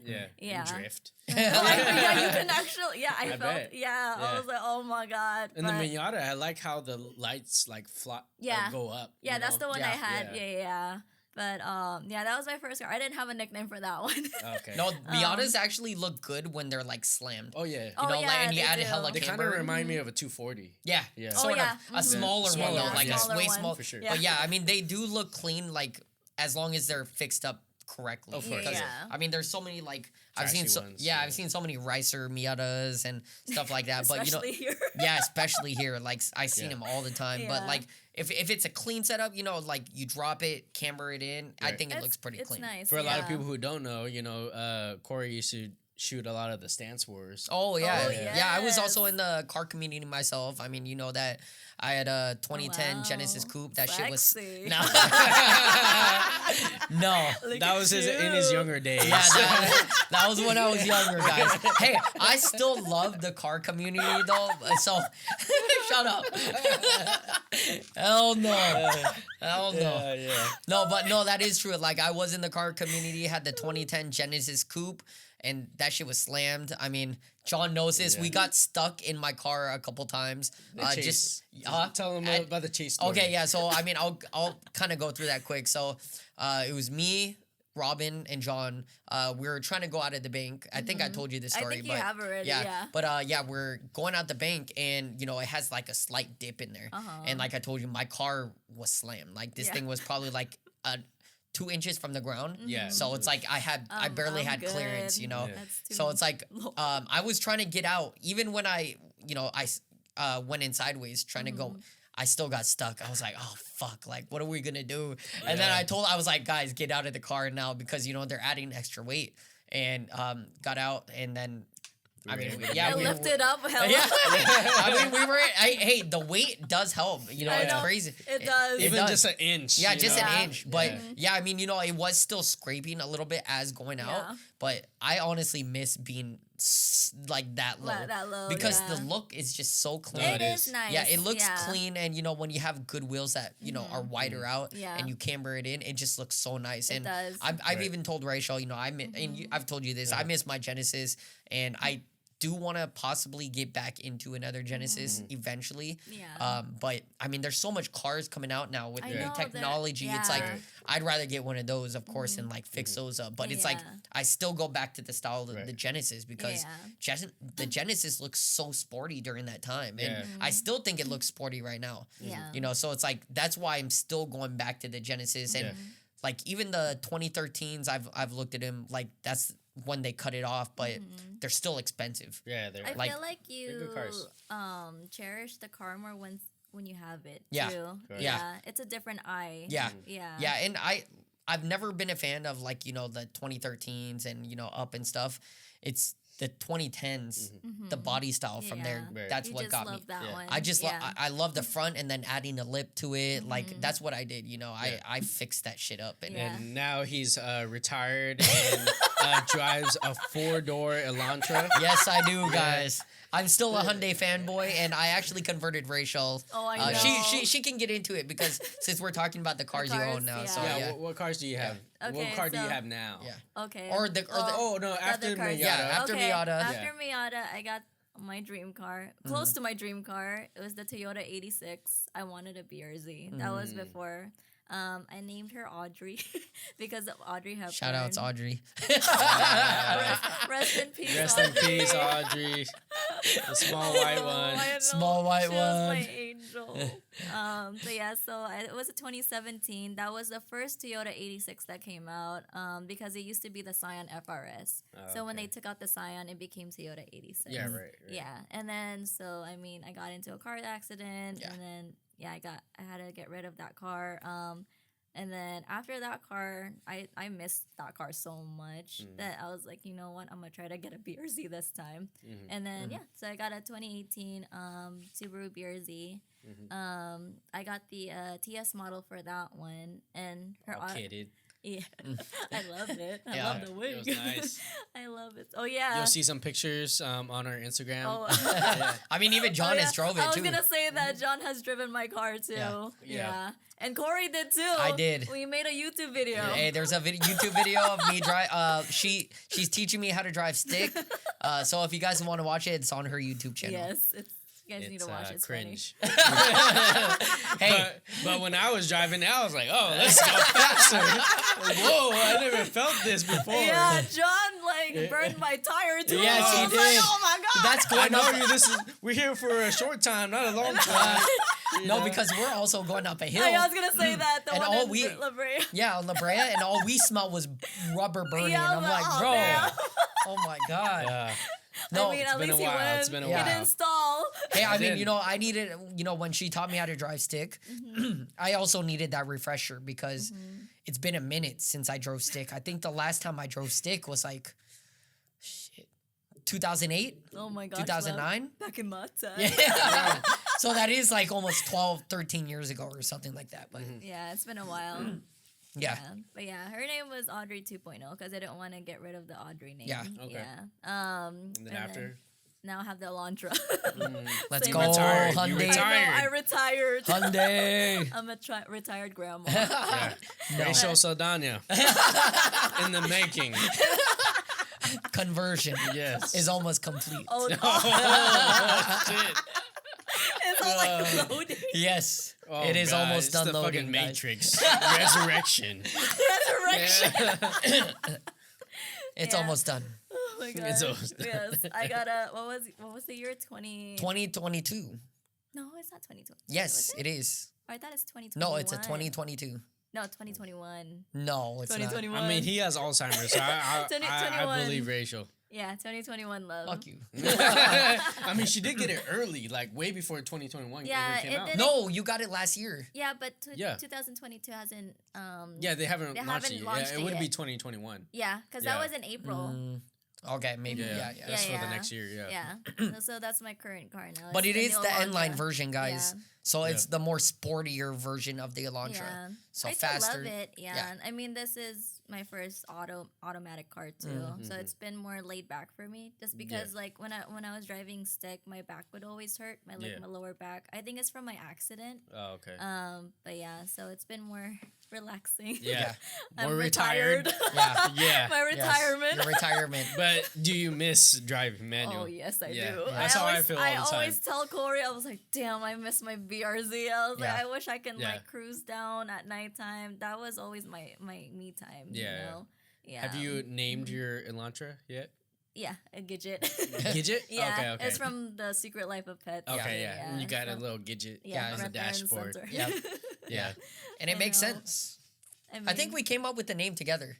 Yeah, because something we were like like, if we get a white one, we'll name it Gidget. Because Yeah. at first I wanted the gray color. yeah. Yeah, because I wanted something. Oh, that is different. right, yeah. because I've always had a white car. So, Yeah. but the gray one wasn't available at that time. Yeah. So it was either between a black.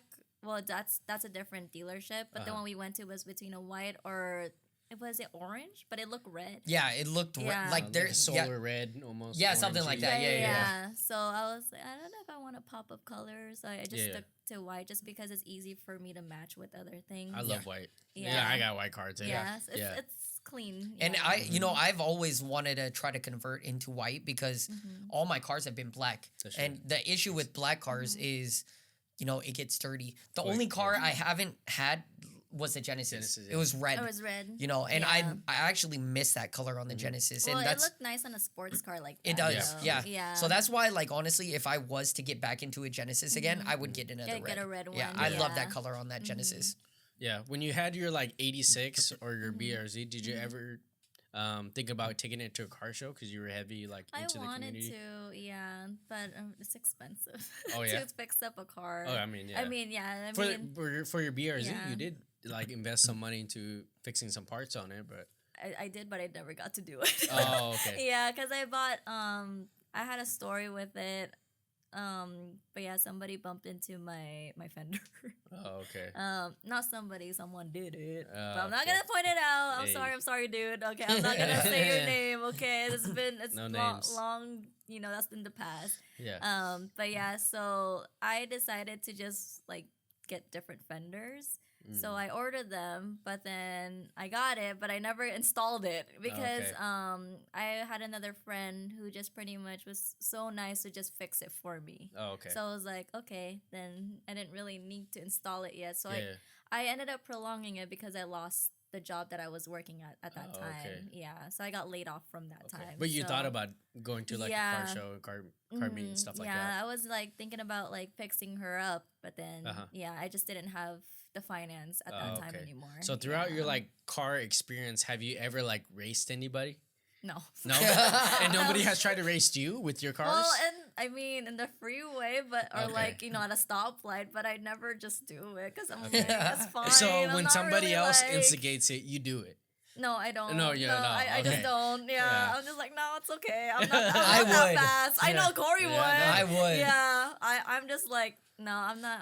I'm a slow driver. It's just, Yeah. I just don't do that. I wish I can, but I just Yeah. never learned it. I Oh, mean, okay. I've done a donut before, but it's not Oh, okay. like, yeah, it's not like anything that I've really raced somebody. Yeah. Oh, okay. Yeah. No, I miss those times because with my Genesis, I invested a lot of money. Yeah, you I did. think I invested almost 12 grand into that car. Yeah, like, you did tell me that. engine wise and exterior wise.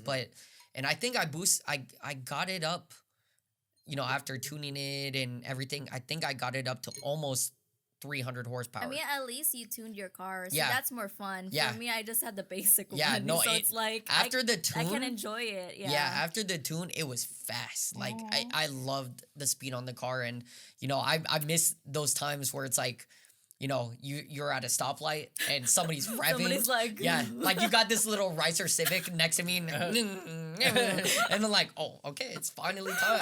So like of course I have an automatic, guys, at that time, but I used the Shiftronic. Yeah. And technically like a manual, but not really.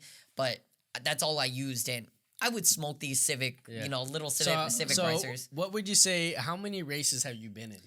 I've been in a lot, like a Oh, lot of damn. random races. Yeah, Like yeah. I've been in a lot. I would say maybe like 12 to 13, Oh, wow. like just an estimated number. But like I said, because back home in Seattle, Right.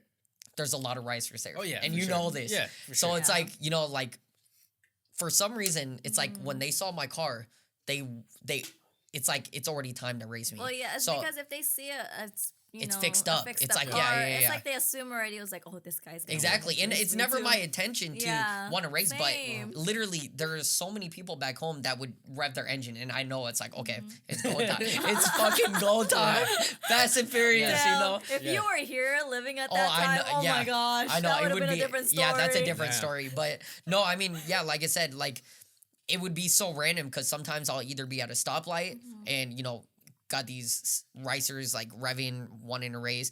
But Yeah. there was this one time, and this one was fucking crazy. So I don't know if I told you this. Maybe I've told you this, but anyways, I was on the freeway and this freeway that goes to my old place is probably almost like 3 to 4 miles worth. So, you know, it's a long stretch of just straight road.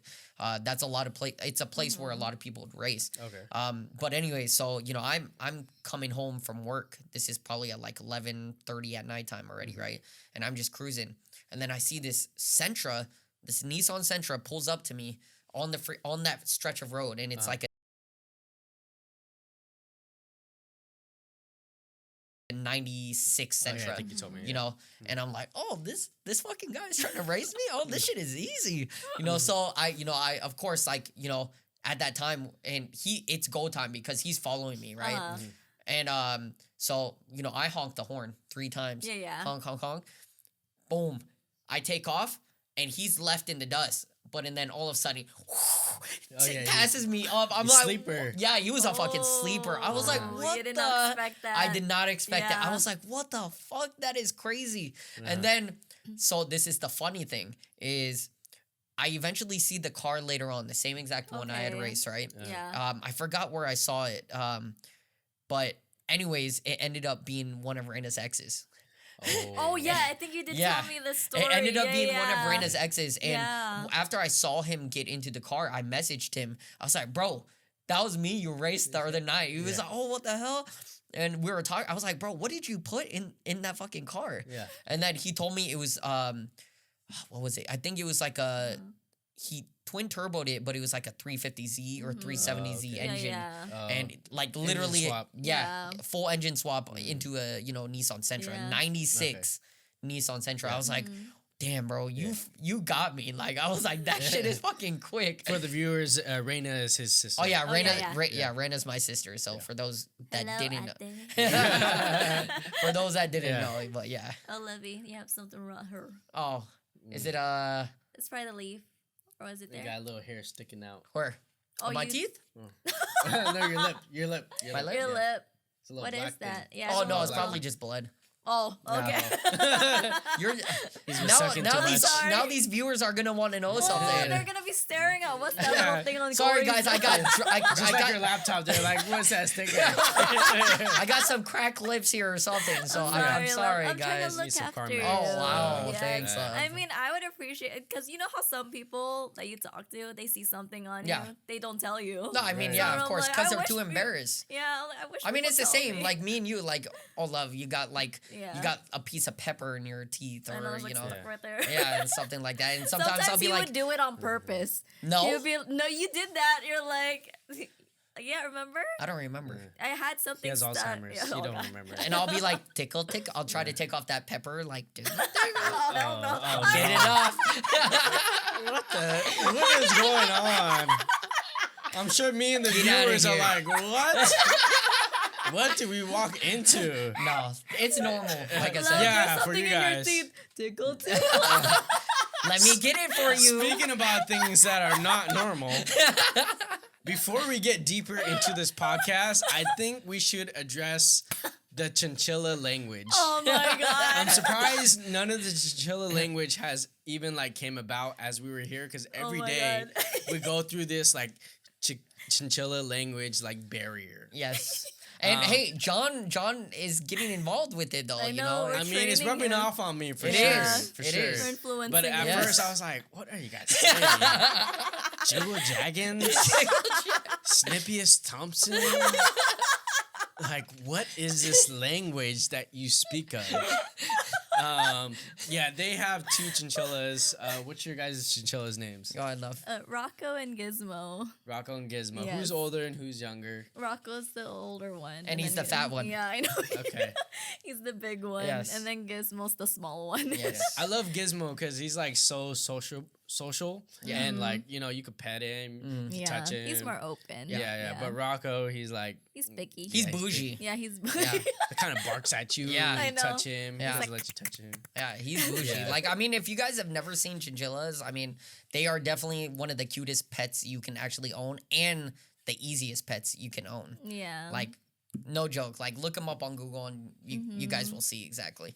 Yeah. So how did you come about this Chinchilla language? Honestly, I don't know. Like, it was just I don't super know. random. It was like so natural. Yeah, it was so natural. I was like, I would be like looking at Rocco, and I'd be like, Jiggle Jaggins. Is that what you're gonna do to our kids? Well, No. he's gonna have a whole language for the kids. He's like, differently. me, Jiggle man. Jaggles. Yeah.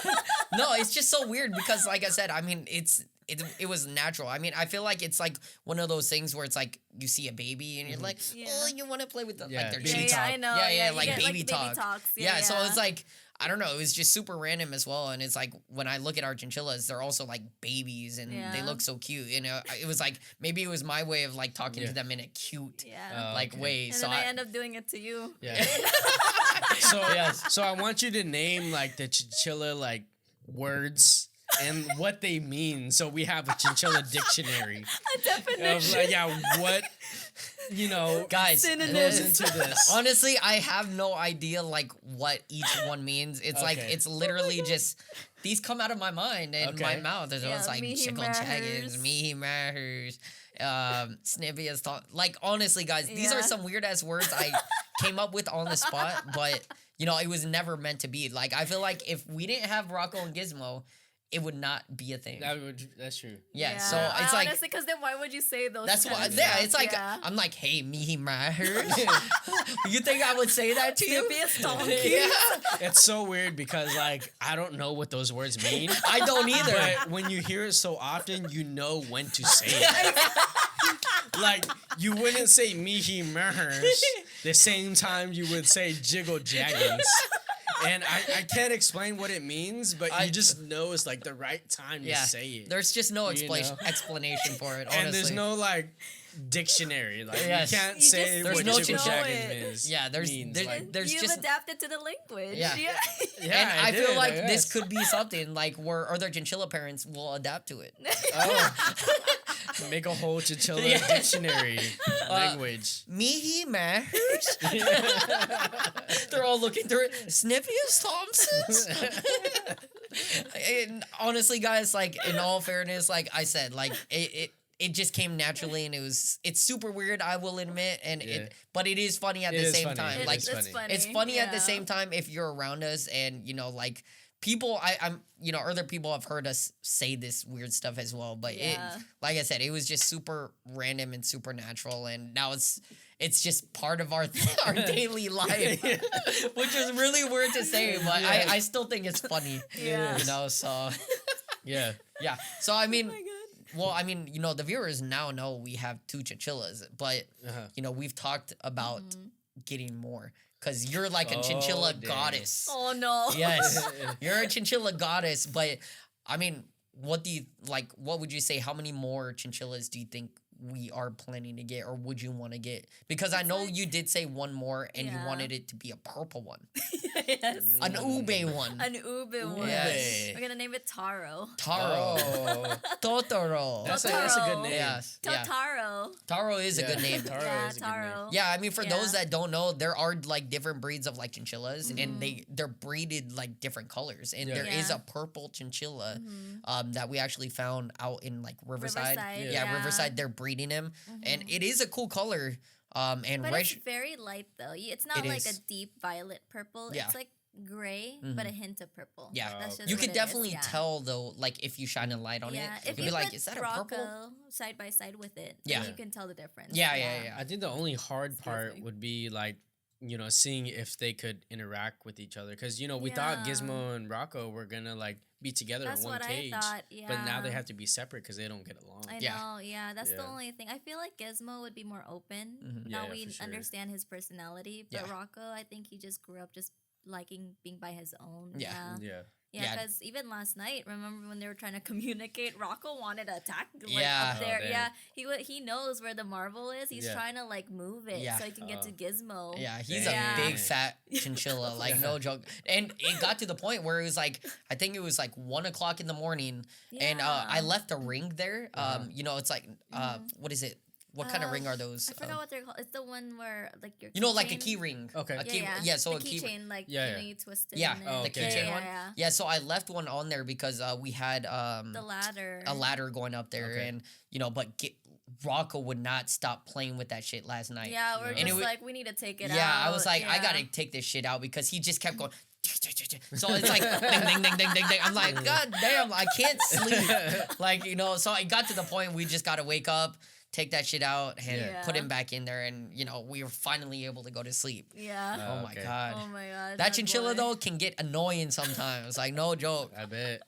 Well, Gizmo, Big one. Gizmo keeps running up and down and Yeah, making Gizmo- noises. Yeah. That's his so, thing. Like he yeah. literally loves running around, making noises, and for those that don't know, chinchillas are actually nocturnal, so they love being awake during the nighttime. So Yeah. while we're sleeping, They're we hear them doing making it. noise. I know. And Yeah. it's sometimes hard to sleep, but What honestly, was the noise that they were making last night? it was like Or like, or like Oh, something God. like that. But it was really Yeah. weird, and like we just got a new air purifier, and this air purifier is slightly lower in sound, So the previous one, it would cover that sound, and now Yeah. that our new purifier is like lower, Yeah. quieter. yeah, it's more in a way, quieter. We can yeah. actually hear the little sounds they make, and okay. We they- never realized. yeah, it we never before. realized it, Oh, and okay. it's Yeah. it's super weird. But Mhm. yeah, I mean, like I said, like for those that are possibly looking into getting chinchilla, put him in another room. See, I just got a fish tank, so all I hear is like ripples of water. It's very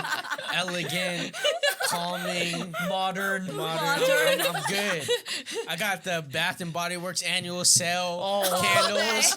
I am set. It's a vibe in my room. I'm chilling. Hey, our room's a vibe as well. No, It's it just- is, it is, We it we is. just We got all do, chinchillas we all running do. around while we're sleeping, which Yeah. is Yeah. hard at the first time we had him. It was something we had to get used to, but it's like you're used to it now, so it's easier to fall asleep. But I mean, for me, I have to fall asleep to either the sound of fans Yeah. or something like that. But like I said, the fact that we changed our ear purifier and we hear their sounds. Now I can't fall asleep. I It's know. like- I'm like trying to sleep, and then like I feel it that he's staring at them, and I'm Oh, like, God. and I would wake up and I'm like, you're just watching them. Yeah. Like, yeah, I did that last night. I yeah, was so many yeah. times. yeah, I Yeah. couldn't sleep. So Yeah. Yeah. So going back to the beginning, for a lot of people who don't know, I want to hear, so the viewers will know, like the Disney fairy tale of how you and Corey met, aka Beauty and the Old Beast. I want to hear the story of the Beauty and the Old Beast. I think it's definitely entertaining and a Disney fairy tale. Oh It damn. is. Okay. So it is. Wow. It's not a Universal film. no, Oh. it's Oh, a it's Disney. Disney. It's a Disney. It's a one. Disney this Wow. time. Okay. I don't know if that's Disney appropriate. I was kidding. Oh, I like that. Oh. Whoa.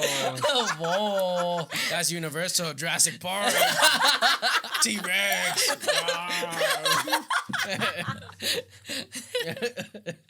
Oh God. I'll let you take it though, love. Okay. Yeah. Yeah. So I was pretty much just collaborating with photographers at the time. First it was Gabe. I've always loved working with Gabriel Castillo. Shout out to him. Shout out Gabe. Yes, Hey. he's my OG photographer. So he has been helping me post content on Instagram. But then I ended up getting reached out to other photographers, and I didn't even know about that at that time too. So Corey was one of them who reached out to me, and he wanted to, collaborate, take some photos. And I looked at his profile. I was like, oh wow, like he's really talented. I was like, okay, I want to work with him.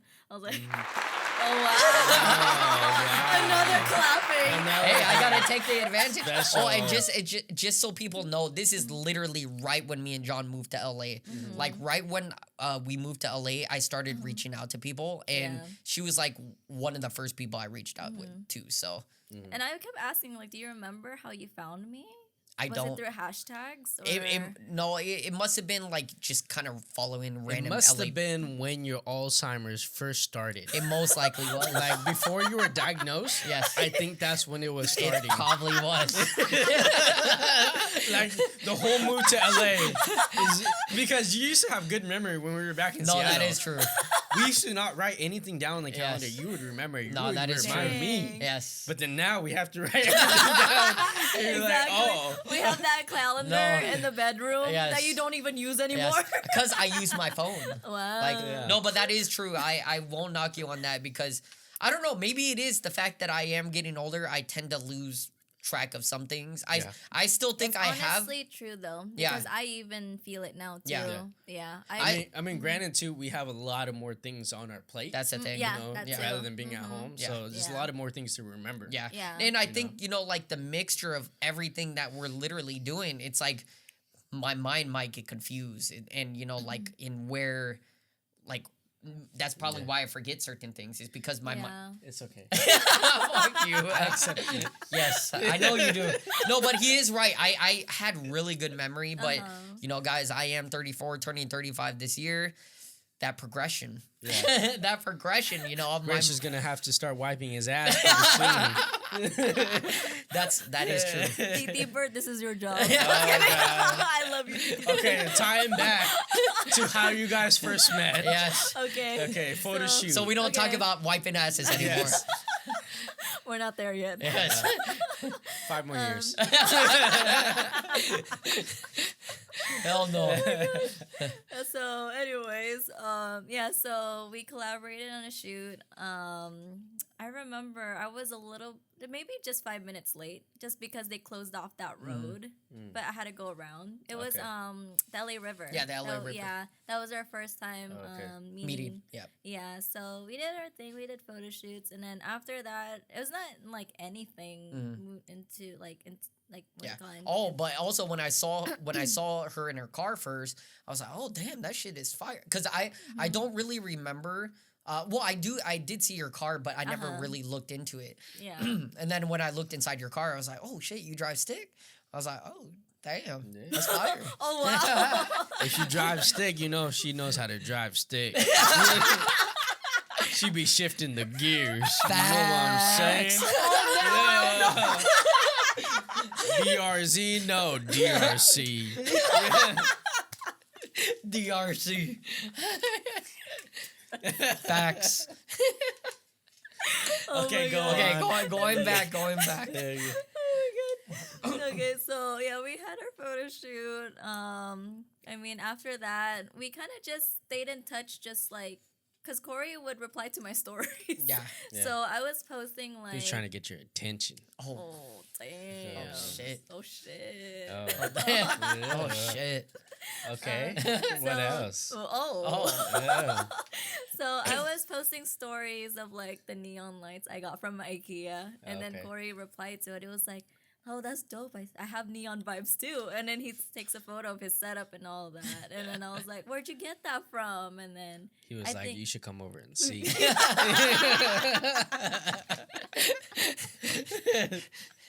Maybe I did say that. Wait, did I don't remember. No, I don't think you did. Yeah, you were just like telling me like, "Oh, I got it from like Amazon." Okay, or yeah, yeah, something. yeah, right. Those were like the small talks we had. Okay. And then like there was this one time I remember. I don't know if you remember this. You replied to one of my stories with a heart or something. No, was it? No, it was like the Fire?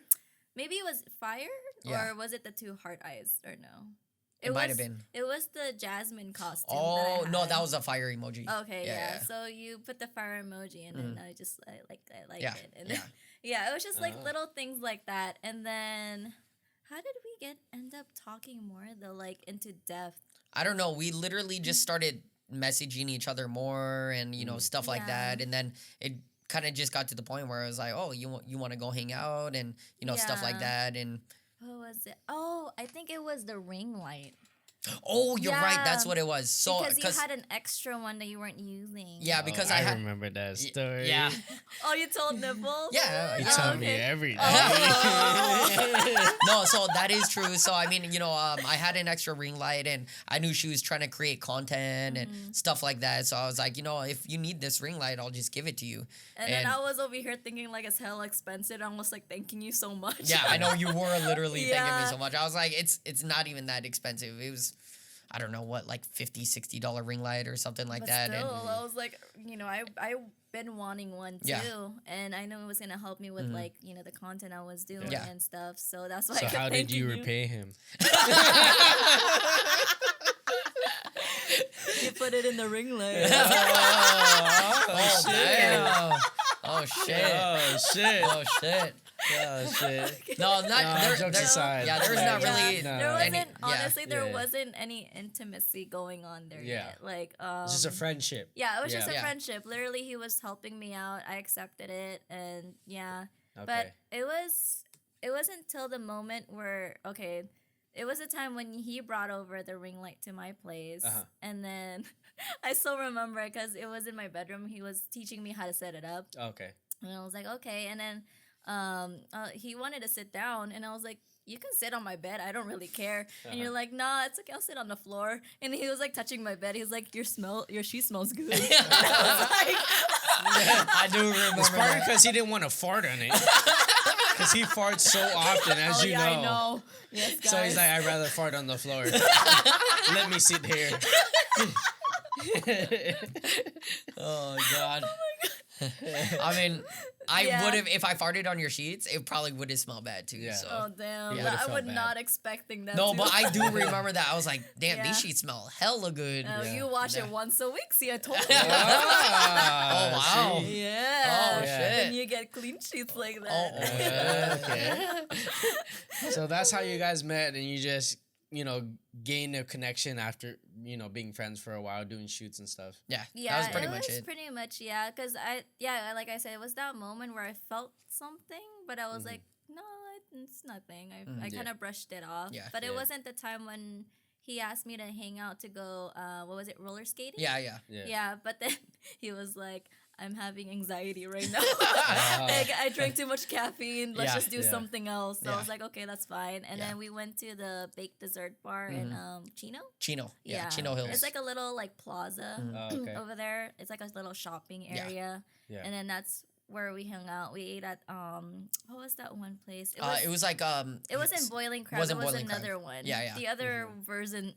Kicking Crab. Kicking Crab. Yeah, There you Kicking go. Crab. And Oh, then yeah, I remember. Yeah, you telling me. Kicking Crab. yeah, we went there, and then Me and you went there before Yeah. too. Yeah. Mhm. yeah, and then it was we were just hanging out that day. But Okay. yeah, and then we were like telling each other. Wait, I think we went to Michael's too. In Yeah, Hobby we did Lobby. to get like Christmas stuff. Yeah. and stuff like that. Yeah, that was the Yeah. time. Yeah. Yeah. Yeah. So we were And just then tell the viewers about like how he asked you to be his girlfriend Oh, and where wow. was that. Oh wow. He remembers everything. Oh, I know. I told you it's a fairy tale. Beauty and the Old Beast. I meant that, because it was like a fairy tale. Technically, You know? yes. Oh wow. Yeah, see. We went to downtown Disney, and he knows that I love coming there. That was like Yeah. my little happy place. There was a gazebo there by the Disneyland Hotel, so we kind of like walked past by it, and then that's when he asked me to make things official. Like Yeah. pretty much, you want to be my girlfriend. Yeah. Aww. You want to be my Oh woman? wow. I had to give it to him that one. That's a good place because a lot of people do like engagements and kneeling down the wedding proposal and everything and at the castle, but Yeah. the fact that this guy went like low key into downtown Disney into like a little like section where nobody is there, And I asked love you, it, know, yeah. that was like Yeah. fairy Because tale. I did the reason why too was like I already know she already loves Disney, so it's not like you have to be inside Disneyland to ask a person to. It's like Disney is a vibe no matter what, whether you're in downtown Disney or in Yeah. Disney. Like I think the whole place is just a vibe, and it's you get that, you know. Yeah. So I that's like- why, yeah. Yeah, and I feel like things that are have more privacy, it's more intimacy to Intimate, me. yeah, Yeah, for yeah, sure. and I like that because it's just like, you know, just us two. Yeah. Yeah, right. I don't really want to be like announced like, hey guys, Yeah. his mom no boyfriend. Oh, and from the stage and like, I know. Yeah, people do love that though. And I know, you know, there are people like that. yeah, of people course, love yeah. just, you know, being open and showing Yeah. off to the Yeah. world and I've seen you know, it stuff so like many that. times though at Yeah. the Sleeping Beauty Castle Yeah, because for me sure. and my coworkers would go to the park on our days off, and Yeah. then there would randomly be somebody proposing right Proposing, there. yeah. Yeah. Yeah. I mean, of course, it's special for them, you Right, right. know, but it's just something I see so often that just generic. Yeah, yeah, it's too it's generic, not yeah. too sentimental for me. Right, right. Yeah, yeah, Yeah, it's not special. yeah, yeah. Yeah, and moving on to the next question, I know you mentioned a lot of things that you're thankful for, like meeting Corey and stuff like that. How would you say meeting him and being with him, you know, has made you better as a person and also like made you better towards your actual craft? I mean, he has helped me through a lot. It's something that, like, I mean, of course, I have my family there as well, Of course, but they yeah. can only do so much. You Oh, know, yeah. they don't really know what's going on inside of me, you know, Right. like with the whole mental health thing, because they have never experienced that. And then with Corey, but also I want to, you know, shout out to Rochelle, Hey. my titi bird, my Yes. Titi sister. bird. All our titis. All our titis. She is all of our titis. She has also, of course, helped me a lot. I don't want to exclude her out because she was the first person there before Corey, of Right, course. right. But you know, having a significant other has something more of a difference, and I'm sure she knows that coming from John. You Right, know, so I mean, from him, he's honestly the first guy that I've been with who actually, I don't want to say paid attention to because, of course, they have somehow paid attention to certain things of Right. parts of me, but they have never gone to the point where they actually understood me. And I think it's because, is it okay if I tell? Yeah.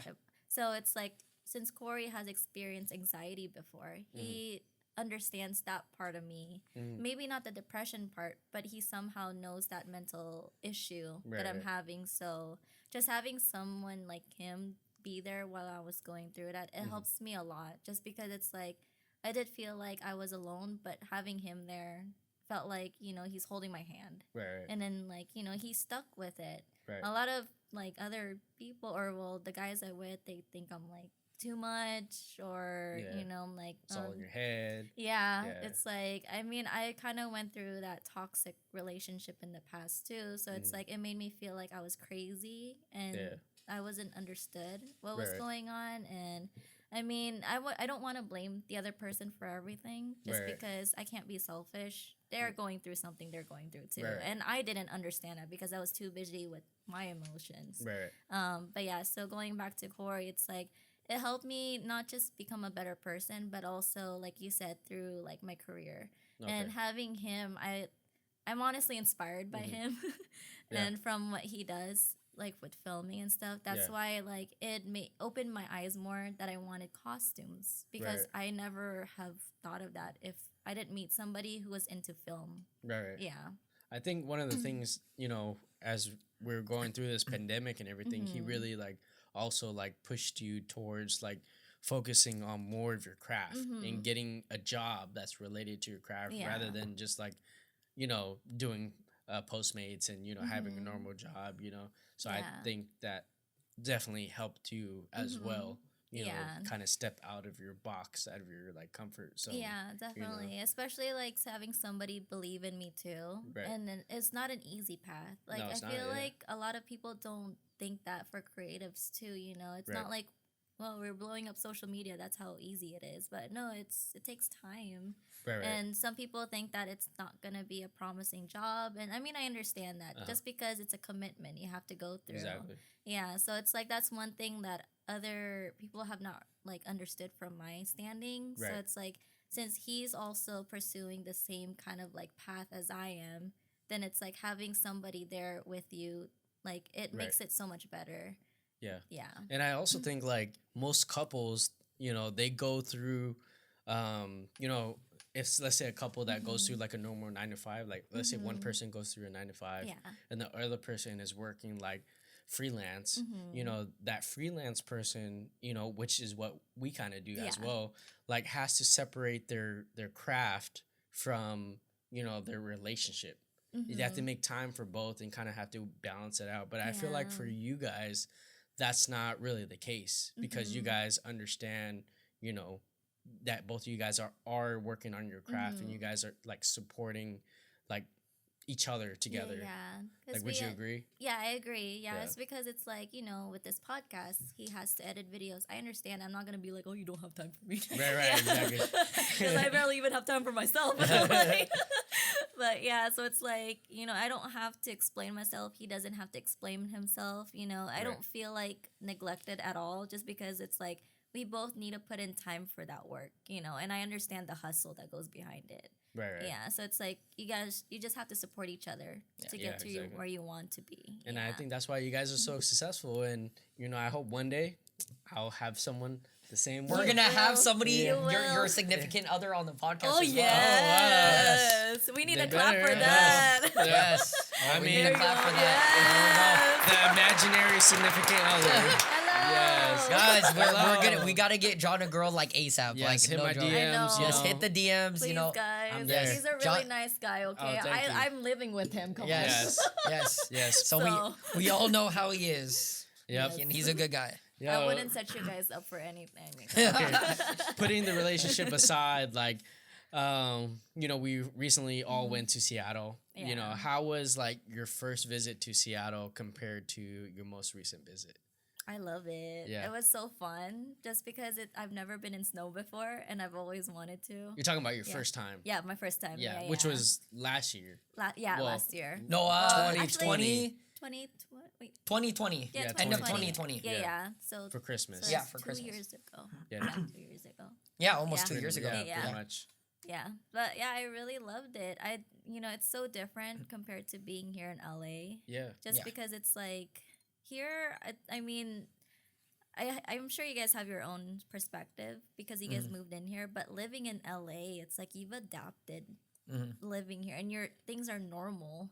And then when you come to a different place, and I'm like, oh, it's not so busy for me right Yeah. here. Like, I feel like Yeah. it's so much calmer, and I can Yeah. breathe better. Yeah. The air. Yeah, the air is good, and it's like, you know, I don't have to, you know, like worry about a lot of things. You know, it's my escape. But Yeah. I mean, I wanted to see snow too. Yeah. So that was really pretty. Yeah, because I've always wanted to have that Hallmark movie kind of thing. Yeah. Yeah. When I went to Leavenworth. Yeah. Oh, yeah. So you I guys fell went in to love with the place. Yeah. Yeah. You guys. I I still know, you never been needed to to Leavenworth, but go. it's Yeah. exactly like a movie. Like It it's is. this It little is. like Christmas town that you would see like on Home Alone or something. Yes. Like picture perfect, and Yep. there's snow, and there's like a beer fest, and It's so beautiful. yeah, Yeah. it's so beautiful. Yeah. I always wanted But to go there. you know what? She got lucky because her first time, when we landed, it literally started to snow. Yeah, So she got lucky seeing snow the first time we landed. right. And And like then it's, the second time. and then the second time, like when we just went back, or is that what you're talking about? Yeah. The most yeah. recent one. Yeah, the most recent, and not then the it's summer one. Yeah, and then it snowed way more than it did when 2020. And then when we like left, it stopped snowing. Yeah, Yeah. It was just when it was like there. perfect timing. Like literally, it's like whoever Mother Nature knows Rachel's going to Seattle, so it's like we got to give her Yes. snow. So she, I told her, I was like, you're lucky because it's never like this. Like Yeah, it doesn't literally snow that bad. It doesn't snow that bad. And Yeah. like Yeah. when we were just there, like it was so nice seeing it because it's something we haven't seen in a long In a time. long yeah. time. Even Usually- living there. Yeah, and we lived, we would live there all our life pretty much. And Yeah. like, well, I mean, I did. You Yeah. lived here in California, Yeah. but yeah, I mean, for me, it's like the last big storm we had was I think 2011, yeah. which is almost Yeah. comparable to what we just had in December. Right. So it was crazy, and it was like, damn, like perfect timing to be back home It Yeah. was. because I wanted to see snow, and it's like it snowed slight bit on Christmas Day, but it started happening the day after Christmas. Yeah. Right. I was like, oh, why didn't it happen on Christmas Day? I know, Right. But close, it was still yeah. like it was still It's the holiday. nice. Yeah, Yeah, it was still yeah, the yeah. holiday, and we were able to still at least have like a slight white Christmas. Exactly. So yeah, it was nice Yeah, though. I love the Um, snow. You've been to Seattle about almost 3 to 4 times already. Three What times. 3 times? What do you love most about it now? Our city, you know, like I just love the view of everything there. it is beautiful. It's really, honestly, it is. I'm Yes. not gonna lie. It's more prettier than downtown. Oh, yeah. Yeah, It's sure. a lot cleaner. It is. Yeah. Yeah. I just, when I go there, I feel like I always want to go to what do you call it? Where the Space Needle is?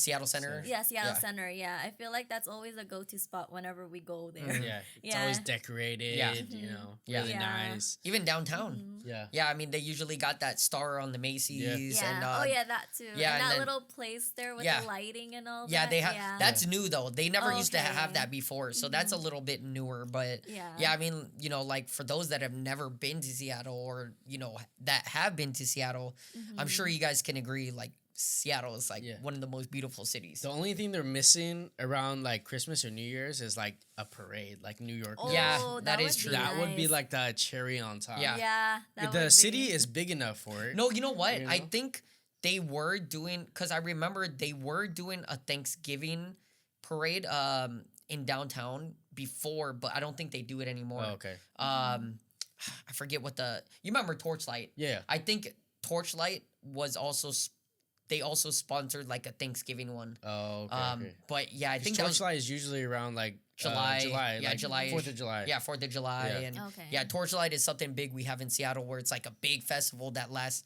like for a month and you know Oh, they have wow. like the Blue Angels Jets that do Yeah. shows and they got concerts going on, big food festivals and Yeah. it's literally like an entire month of celebrating at Seattle. Oh, that's nice. Yeah, I miss that. Yeah. It's fun, and they got one of the biggest parades there, and you know stuff like that. Well, So, I need experience. well, that when then, yeah, it would have to be in the summer. So Yeah. Okay. yeah. Is that like before our birthdays then?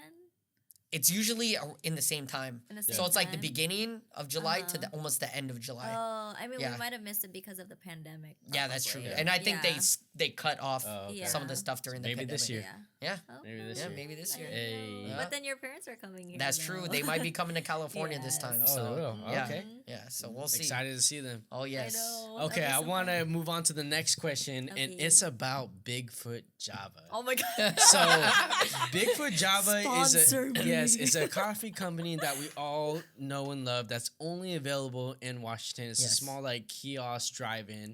Mm-hmm. Rachel has tried it for the first time like 2 years ago. Yeah. And it seems to be her new favorite. Would you say Yes. that's possibly the best coffee you've ever had? One of the best ones. One of the best yeah, ones, one of the okay. best ones. Just because there's a unique flavor that I really like ordering. Okay. And Corey knows this. Yeah, the From apple. where? Yeah, huh? From where? From Bigfoot, Bigfoot Java. Java, Yeah, okay. yeah. It's the hot caramel apple. Oh, It's okay. because you know those lollipops. The Yeah. yeah, Yeah. yeah. I used to eat those when I was as a kid. Oh, Yeah, okay. so that's why I love that flavor so much. Yeah. Okay. And then that's why I ended up loving going You're to always Bigfoot going there. Java. Yeah, I do Yeah. wish they have like a ice version though. Okay. I would love Yeah. that, but it was just a hot version. Yeah, for me, I love like the mythical mocha, whether it's ice blended or hot. I normally get it hot because we always visit when it's cold. during the winter Yeah, time. during the winter. But yeah, that's one of my favorites, and that's coming from a person who've worked at Starbucks. You know, been a barista for a couple years, few years actually, and that's always my go-to every time I went there. When we went there in December, I probably had like 5, maybe 7 That's like Corey right coffees there. Yes. Yeah. What's your favorite? Well, you know, not a lot of people, but you should know this. She Yeah. knows this. But Red Bull Italian sodas, those are my favorite drinks. We don't have that here. We don't have that here. Red Bull, for those that don't know, Red Bull Italian sodas literally originated in the Pacific Northwest, Yeah. in Seattle didn't even area. know about yeah, you know, it. it's crazy because we moved down here and I was like trying to find a place to And he find asked one. me, and I was like, "What is that?" Yeah, nobody knew like down here what a Red Bull Italian soda was, and I was like, why does nobody know about this shit? And then you he know? made his own. Yeah, so and then well, not just that, I literally had to like look it up, and turns out like it's a Washington thing, you know. So I was like, Yeah. oh, okay, that makes sense then. And yeah, I mean, you know, I would make my own here and stuff like that. The one thing that really bugs me though about LA and you will agree, is there's no coffee stands in LA. I know. Right. That's No why, coffee stands. Like Seattle has coffee stands everywhere, yeah, so you that's can. one thing I wish we have Yeah. here. Yeah, And it's quick. It's like it's a drive-through coffee. You know, like pretty much the only ones you have here are like Starbucks or Yeah. Dunkin'. The big but- chains. Yeah, the big chains. Yeah, but they're Yeah. not like little coffee. They're not, and stands. there's it's such a different vibe when you go to the little coffee stands because I feel like the little places, that's where you can get the best coffee. Yeah. Yeah. You know, that's what I feel like. I Even mean, though gourmet Starbucks latte. gourmet ended up latte like is that okay one too. Yeah, it's okay too. But you know, I mean, Starbucks is is Seattle. You know, it's Yeah. Seattle based, and you know, of course, it's everywhere. So it's like Yeah. you would think a lot of Seattleites would love Starbucks. I But mean, that's I'm not one. because you guys have more options. That's the thing. We don't. So yeah, it's that's the like, thing. oh, Starbucks the best one Yeah, for us. you exactly. know? Yeah. Yeah. And I mean, like I said, I mean, Starbucks is good, but you know, just because it's originally from our city, I'm not a big fan. Like know. I would prefer Big Java over Starbucks or I you do know, too. yeah, or anything like that. And that's one thing I would definitely say is like I wish LA had more coffee stands, Yeah. and then I would probably be hitting there all the time. Yeah. Exactly. You know, I would not be going to Dunkin'. I'd be Yeah, going to the definitely. little That's his coffee go-to stands. spot. Yes, that's my Yeah. go-to spot. Like since moving here in LA. Yeah. So, but you know, we know you love Seattle, and this is this is my last question to you. Okay. Would you consider moving to Seattle? Yes. Yes. Like as Oh. a vacation home. Yeah. Yeah. I mean, we've talked about it many times, you know, and Yeah. of course, like for me, I cannot move back to Seattle, Yeah. like you know, to live there Live again. there. Yeah. Same here. Because our career's here. Yeah, that's what I was gonna. I feel There's- like California is my home. Yeah. There's. Even though I'm not gonna love- say this yeah. is my home. Like I love Seattle and I miss home. Yeah. But LA for both of us, this is where our career is. Yeah. And ever since moving here, look how much stuff has happened Oh for yeah, us. for sure. You know, it's so different from being back in Seattle. Yeah. You know, and like I said, LA is just a place where you can grow your career and meet new people. And Yeah. like I said, that's why I can never see myself moving back to Seattle because there's just so much here Yeah. for us to do. Yeah. But you know, of course, I'm gonna go back home as many times as possible. Yeah. You know, just to visit, be on Yeah. vacation, and Yeah. you know whatever. That's why so I would love a vacation home. Yeah. there. I eventually want to move back, but only to like retire. yeah, Oh, you know, okay, yeah, retirement is good. Yeah, just to that's chill, fine. Yeah, you yeah. know, not have any work. You know, Yeah. I think that's a great place to be. But Yeah. yeah, while we're still like in our youth and, you know, trying to pursue the things and the goals that we have for each other, like, yeah, this is the place to be. Yeah. And I agree. Like I said, I mean, you know, who knows? Maybe we would get a place in Seattle once we're retired, Yeah, and we you know, never once know. once we're successful, you know, Right. like the goal right now is just grinding, Yeah. trying to get to that success part of life, you know, and you know, doing what we can, and you know, for now, this is all I can see as you know, calling home for now, you know, Yeah. and then retirement in Seattle. I Artistry knows? Drop. I know. Yeah, Artistry Drop. Oh, wow. So, of course, you know what we do at the end of every episode. We ask, you know, the artist to give a little advice to the next generation of artists coming up. So, what advice would you give to up and coming fashion designers or costume Or designers? costume designers. I mean, as a designer itself, I feel like it's a lot to experiment. So definitely take the time that you have because it does take time. You know, you want to make sure what you're doing is what you love doing. There's so many aspects in design that I had to struggle through. So like that break I had from the pandemic. Yeah. Definitely use what time you have because it's gonna be worth it in the end. Yeah. Yeah. You don't want to be stuck in a place where, you know, it's not so glamorous. Yeah, no, that's understandable. Yeah, that's my biggest learning. Yeah. Yeah. Are there any shout outs or anything you'd like to say to our viewers? Oh wow. Well, shout out to you Oh, guys. you do the honors. There you go. Yes. Great mind thinks a lot. Yes. Yes. Shout out to you guys. And I mean, I've been living with you guys though. I mean, yes, yeah. of course. I mean, of course, my family, my parents, you know, they've been supporting me since day one. Yeah. My brothers, who's always there, they're my biggest motivation before, you know, Yeah. starting from there. Rochelle, John, Your titi. my family, my Your titis. titi. My titi. Your titi My bird. family. Yeah, your family. Family. And shout out to Gabe again for being my OG photographer because Hey. even we haven't worked as much in a while, but he did grow a part Yeah. in my career though in the beginning. Yeah. Big shout out, Gabe. Hey. Yes. Yes. Yes, sir. Where can our viewers find you on social media? well, right now Instagram. Yeah. I mean, it's just my first and last name. Yeah. Yeah. Well, you're linking down below. Yeah, we're gonna link Okay. you guys anyways, no matter what. Yeah. Sure. But yeah, I know it's Yeah. usually Instagram. You got your YouTube channel and stuff, but yeah, but I'm mainly active on Instagram. Yeah. I mean, YouTube's pretty dead for me at the moment. I mean, Facebook gaming as well. Remember those? yes, those Good were fun. times. Those Oh my were fun God, days yes. though. So it was a good run. it was a guys. good run. Yeah. But anyways, guys, we are gonna end today's episode. Hope you guys enjoyed this one, getting to know my girlfriend a little bit more. Cause like I said, I mean, I've brought her up many times on almost every single podcast. But yeah, if you guys are not following us on Instagram, it's the Artistry Drop. If you're not subscribed to us on YouTube, it's Artistry Drop. We're streaming on all major platforms: Spotify, Amazon. John knows all the other ones. He's like counting down with his fingers. Google Podcast. Google Podcasts. Yeah, so please follow us on those. And guys, we will see you guys on the next episode. Peace. Peace.